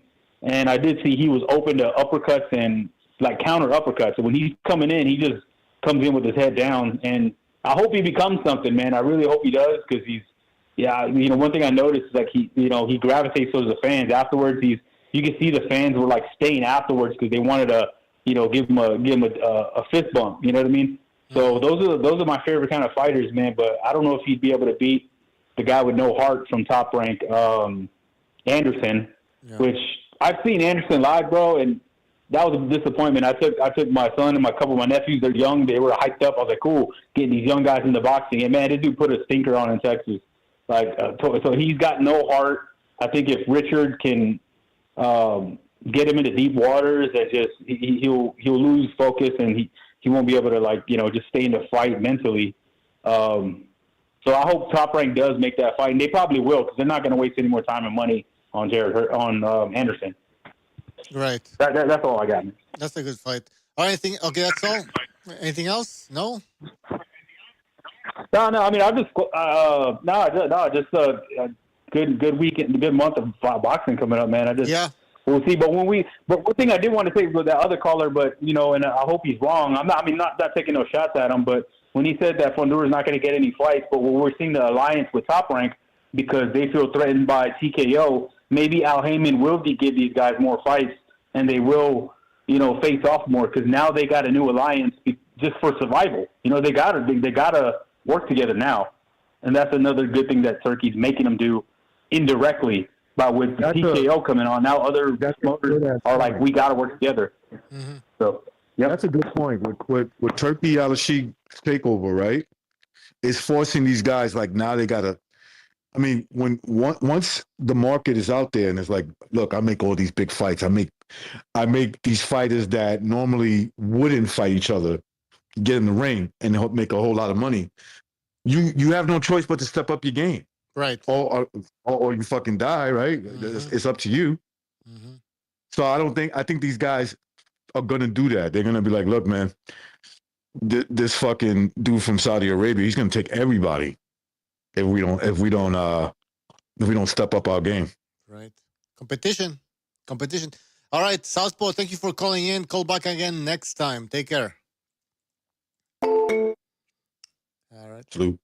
What the hell? Oh shit! Did I hang up the whole thing? Oh fuck! I don't know. I did. What the fuck? It was. Oh man! Wait. Let me see if it works. 205. Can you hear me? No, you can't hear me. Hey, ready to connect. Click connect to show now. You are connected as the host. It's the wine and it's recognized. Welcome, host. You are now in the host room and can manage your callers from the call-in studio web interface. Shut up. 205, can you hear me? Oh, fuck. I think we lost 205. Go ahead, recognize. I was going to say, I know somebody out of Texas, right? Yeah. And actually, you know him too. He used to do videos. He said that he saw Fundora. Now, this dude that I'm talking about, he's a tall guy. He said he's about 6'2", 6'3", or something like that. All right. And he said he was by Fundora, and Fundora clearly had like 3 to 4 inches of height over him. He's 6'5". Yeah. Yeah. No, he's a freak. This guy is like like I said, Thomas Hearns in his time. I know Tommy Hearns was 6'2", and that was too much for a welterweight. 6'5" for a super welterweight. The thing was that Tommy Hearns was kind of balanced unless he got punched with a shot that he didn't see coming or he got tired, right? Mm-hmm. But he had like this whipping balance for a guy's height. And and not only that, he had these tremendously long wingspan, right? Right. And so you can see where all that power comes from. And he was 6'1", 6'2". You're right. I'm not saying it's the same style. It's completely different.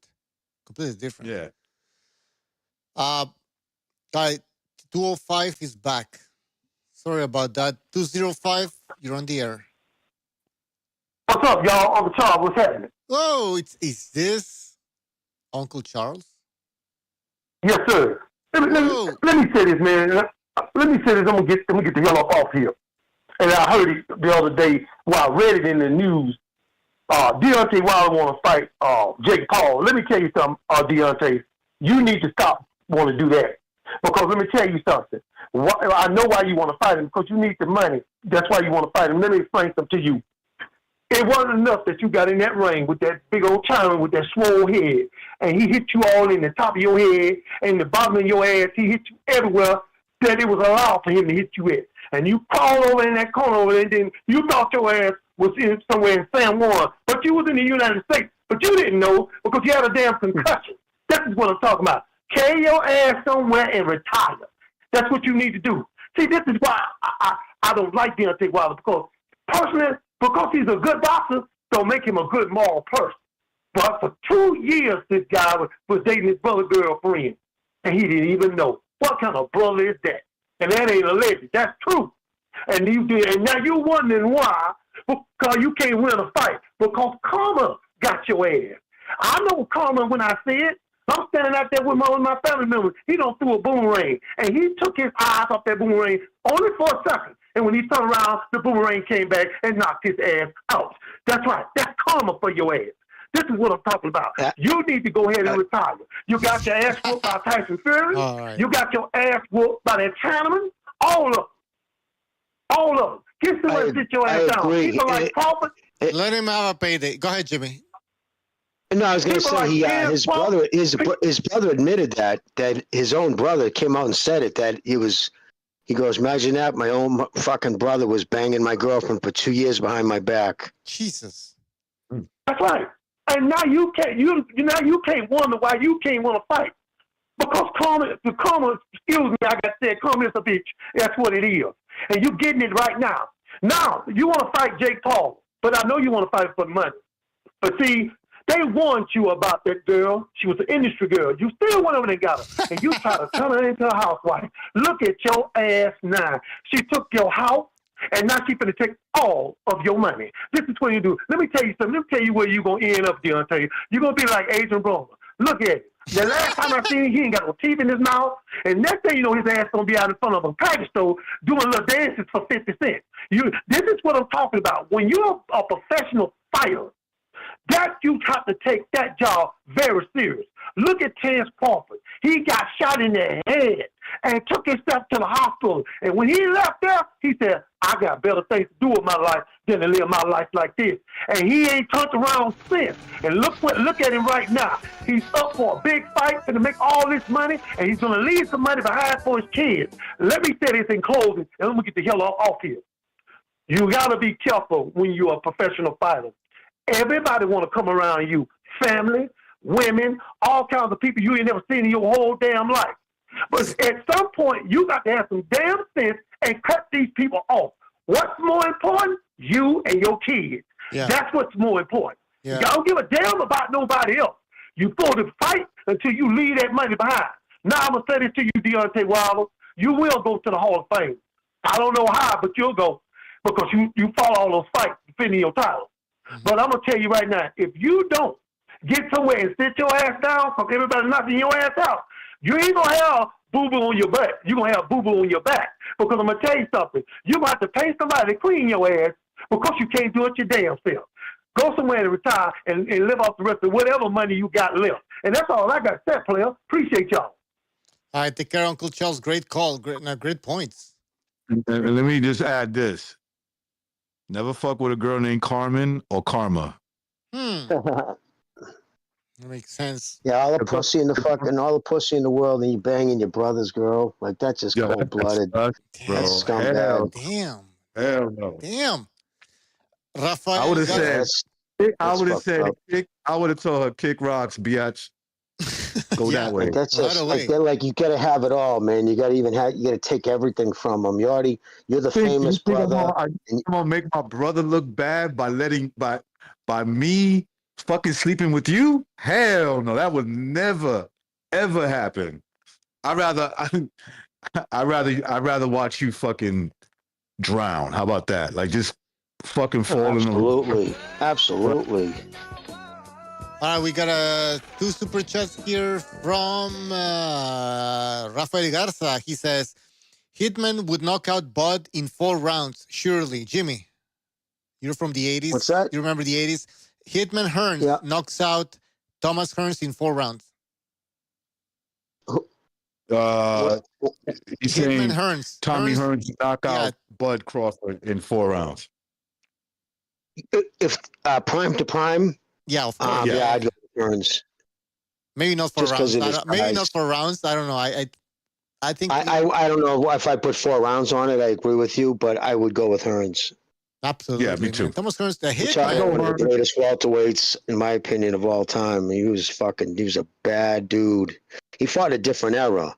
Like everybody he fought, like guys who were fucking journeymen back then would be world class today. Absolutely. Listen, I think Sugar Ray would have beat him too. I think Sugar Ray would have beat Tommy. He would have beat Bud. I think a guy like Roberto Duran would at least beat him once. De La Hoya, Trinidad. De La Hoya would have beat him. De La Hoya would have beat him. Trinidad would have beat him. Again, this is just my thoughts. I mean, these scenarios will never happen. So if you have a different opinion, what can I say? But in my opinion, those dudes beat him. I don't see Crawford as an all-time great welterweight. I really don't. Me either. Nope. And it's a historical division, as you guys know, and I don't really see Crawford as being in there. But if we will continue this discussion, Rafael Garza also with another super chat. He says, Tio Carlos is Mexican for Uncle Charles. Yeah, that's right. Uncle Charles, you also called Tio Carlos within the Hispanic community. Tio Carlo, Calito. Tio Carlo. Yeah, the Puerto Rican, Tio Carlo. So anyways, Crawford, welterweight division. No. Tio mío, Carlos. Tio mío. Tio mío. Yeah, exactly. Tio mío, Carlo. No, but Crawford, the welterweight division, I don't really consider him a historical welterweight. I really don't. No, I listen, like, take who he beat, right? Look at the guys that he beat and at welterweight. And ask me if Tommy Hearns has any issues with those guys. Sugar Ray Leonard, Felix Trinidad, De La Hoya, and even Spence. Like, look at the version of Spence that he fought. I know people don't like to look at that, but I mean, if you're being honest, you have to. You're telling me that Spence would have gave any of those guys I just mentioned a problem? No, of course not. Those guys would have beat him. No. They would have dragged all of them. Every time I talk about Crawford in the welterweight division, people think I'm hating or something, but I'm not. I'm being serious. Like, I didn't see him being challenged in the welterweight division because there wasn't really any big opposition. His biggest fight at welterweight was Errol Spence Jr., and I never really rated Spence Jr. as that good of a boxer. And we saw the outcome. And I predicted Crawford winning by stoppage. You can go back. The video, it's all there, guys. The live streams. You can go and do your fucking research. And I picked Crawford by stoppage. I didn't think it was going to be that dominant of a performance, though. But I did pick Crawford by stoppage. Go ahead, recognize. No, I was going to say, I do give Crawford for taking out the trash at that point. You know what I'm saying? Like, this guy doesn't belong. This is today, right? So to speak. So I don't care what you guys thought about him. He's not that guy. I'm taking out the trash. And so you give him credit for that. Yeah, he's good enough to clean up that division, I guess. Well, I mean, did he really clean it up, though? I mean, he just beat Spence. Spence also beat up some other guys. I think Crawford could have done the same thing. And then Crawford just fought the guy who cleaned up the division a little bit, and then he got the whole thing, the whole pie, the whole cake, and he got all the belts. That was pretty much the story. If you look at Spence, I guess because of the way he was lined up in his promotion company, the PBC, you could say he did more of the heavy lifting at welterweight. Yes, leading to the fight. Of course, he fought the champions.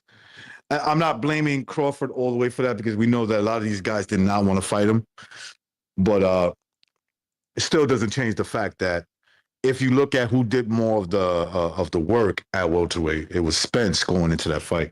Right, it was. Speaking about Spence, what's going to happen with him? What do you guys think? Everybody in the chat as well. Oh, he's done. Yeah, he's Spence done? Is done. I mean, done. Yeah. You don't want to give him a chance? Or? I mean, listen, if he comes back, Go ahead, Jimmy. No, I was Good. gonna say I agree. He's retired. I don't think he's coming back. Really? He knows the alcohol. He knows the alcohol and drugs. Okay, but Jimmy, you're talking about the alcohol, look at that fight. not the beating that he took from Crawford. You're more concerned about his lifestyle, right? Well, I unless he's gotten help. I mean, you don't come out and admit it. Like, excuse me, he came out and admitted again a second time when during my hiatus. I don't know if you guys had saw that he came out and actually Heyman has emailed, DM'd me where he came out and he said it was the drinking. Of course. Remember for the longest time, people were like, oh, no, it was the accident. I'm like, no, it was the drinking. And then Spence himself came out and finally put an end to that whole bullshit, saying, no, I abused my body through booze. Like, you're a professional athlete. I mean, you shouldn't be drinking. You're a professional boxer. You shouldn't be drinking at all. And the fact that you were getting that fucking wrecked all the time. So he realized, like, it affects everything, and it doesn't come back. It doesn't come back. You can't train your way out of that. Like, his balance is shot. His hand speed, his reflective motion, everything is shot. Like, his hands will not do at his age now after years of, I'm sure with the money, the more money he got. How old is he now? 30, what? 35? 30. Yeah, right. Yeah, mid-30s now. But and plus, listen, and I don't want to see the kid come back and get any more damage. Like, why bother, dude? You made yourself some nice money. You got a farm. He loves his animals and his horses. He's got a family. Just, you know what I mean? There's no need. There's no need. I mean, unless you did something stupid and blew it all on fucking yayo, just retire, dude. Because it isn't going to get any better. I heard that. Now I heard a rumor that, you know, when he got into a car crash, he was being chased by some organized crime or rappers or something. By the way, he's 34 years old. Yeah, I heard the same thing too. That he was supposedly, who knows about for what reason, but I heard he was something being related with his chased by brother. some He got shady involved with dudes. something with his brother. Yeah. Okay, that's crazy. All right, guys, we're gonna end the phone calls. We have a phone call here. Let's take a phone call. 301, you're on the air. 301. Hey, what's up, guys? I heard you were talking about the CQ, the Crawford question. Yes. A penetrating question of our time. I want to chime in and add my thoughts there, but I agree with Jimmy real quick that since, he's out to the farm, I think you just tell him to think of the rabbits now. You bring him down to the river, and wrap the one up. But I actually recently rewatched the Spence fight. And, I kind of compared it to his performances against Porter and Brook. And to my eye, maybe he wasn't quite as sharp. Like, there were a few moments early on where he threw a jab and Crawford just wasn't there and hit him with his own jab. So there's some diminishment. But the overall, foot speed, the hand speed, the way he closed distance, it was kind of more or less the same. To be honest, I think the fight would have gone pretty much the same way, regardless of when they fought. And I had the same impression when Crawford first moved up and beat Horn. I always kind of favored him, as many people did. But, yeah, I don't know. To my eye, I don't think it was his balance, though, diminishment. Bro. His balance was gone. He was tripping over his own feet. But he got hurt early on. Yeah, he was, but I don't think he was doing that early on. He got hurt in the second round. He got hurt pretty badly, actually. He shelled up completely after the first knockdown. And I think he just got progressively beaten up. But the way he was moving from the first round seemed more or less commensurate with how I've seen him before. And you look at his style, it was always kind of reliant on inside fighting. Even when he fought Chris Algieri actually rolled his ankle pretty bad and couldn't move around. And Spence caught him with a flush left hook right on the chin, as he was caught on the ropes. And it didn't really seem to hurt Algieri. He was more just kind of annoyed by the injury. So I think the power differential was always an issue. The speed differential was an issue. And couldn't fight on the inside with this guy who was a much harder body puncher. Which, on that note, it's kind of interesting that you picked like Tommy Hearns, to knock Crawford out. I can certainly see that. But the one thing that struck me about Hearns is he was always a little weak to the body. Like with the Iran-Barkley fight, even though he was murdering Barkley to his body, the few punches that Barkley landed to the body before he knocked out Hearns really shook him. And in the later stage of the first Leonard fight, it was the same. And Crawford has a mean left hook to the body. But I'm kind of curious. You said that he's not like an all-time great at welterweight. I mean, you listed off like the best of that division. But do you really think like that Johnny Bratton beats him?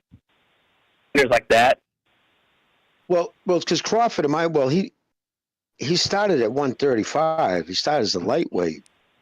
You know what I mean? So it wasn't like he started his career. Yeah. As well, he worked his way up. So I would say like, probably, I think he was probably at his best at 140. Look, this is what I would say, right? If you look at the all-time great welterweights, they would have killed Gamboa. They would have murdered Ricky Burns. Mm-hmm. They would have never had problems with guys like that. All the guys he beat at welterweight, they beat them too. Those guys, and they probably beat him worse than what he did, right? Like take Jeff Horn. Jeff Horn probably gets fucking clobbered maybe to his death against guys like Roberto Duran, Sugar Ray Leonard, Tommy Hearns just gets rid of him. These guys are Crawford issue. Trinidad probably. Well, he didn't have issues with Horn. I guess he had issues with like Benavidez. That was the more who lackluster performance. Yeah. And Benavidez is not even. Yeah, I see that, but I mean, like I don't know, like someone like Barney Ross, Take out Benavidez. Henry Armstrong also started at featherweight. The Benavidez fought. The Benavidez that he fought. Trinidad De La Hoya. Oh, fucking! They bashed his ass. They bashed him early. Yes. Yeah, but look, but there's also a head-to-head thing. Like you mentioned, Trinidad. Trinidad has to be like the best boxer I've ever seen with like the worst legs. Like his feet were awful.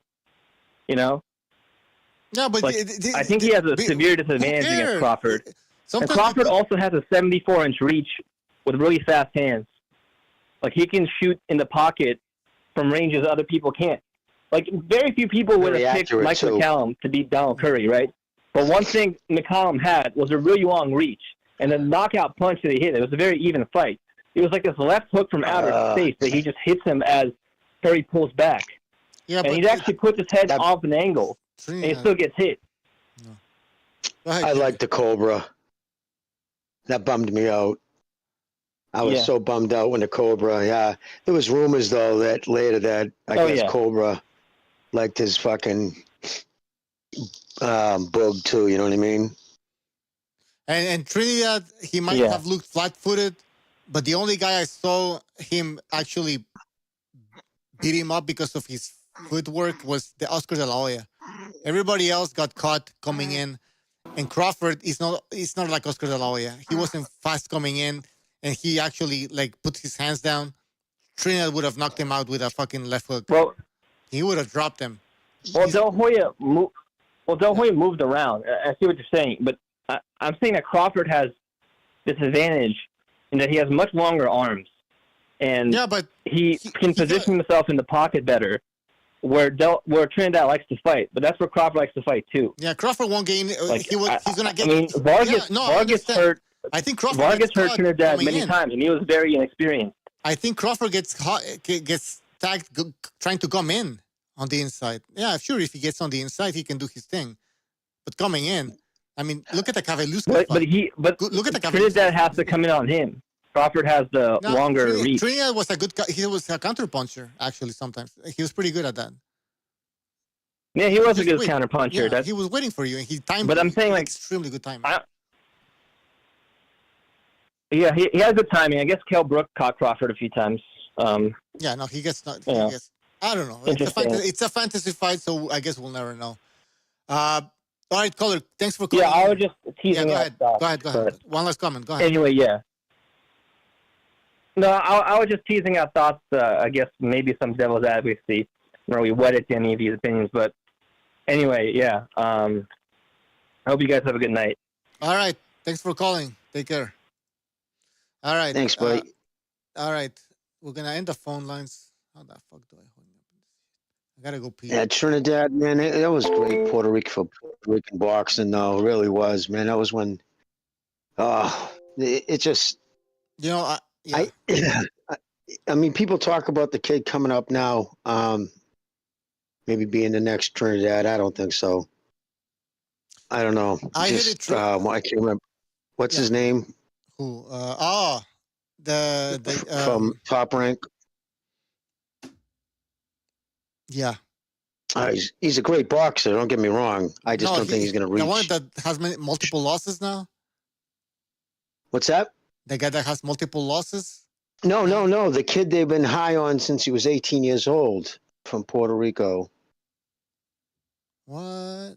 Oh my God! I'm having a fucking brain fart on his name. I can't believe this. No, that's people saying Xander Zayas. No, He's under. Yeah, Xander Zayas. He's at junior middleweight now, but yeah, there was a lot of comparison him coming up to Trinidad. Really? They don't even fight like the same. No, I thought you were talking about his. I think the comparison was what he was going to do to bring Puerto Rican back. Like Trinidad, like I don't know if people remember, like he was a fucking hero in Puerto Rico. Oh man, Puerto Rico put him on. They loved him, just absolutely loved him. Like he was. I mean, at that $1 million smile, you know what I mean. He was easy going outside the ring and shit. Class act, never. How couldn't you not like Trinidad? You know what I mean? Yeah. And I used to hate Trinidad,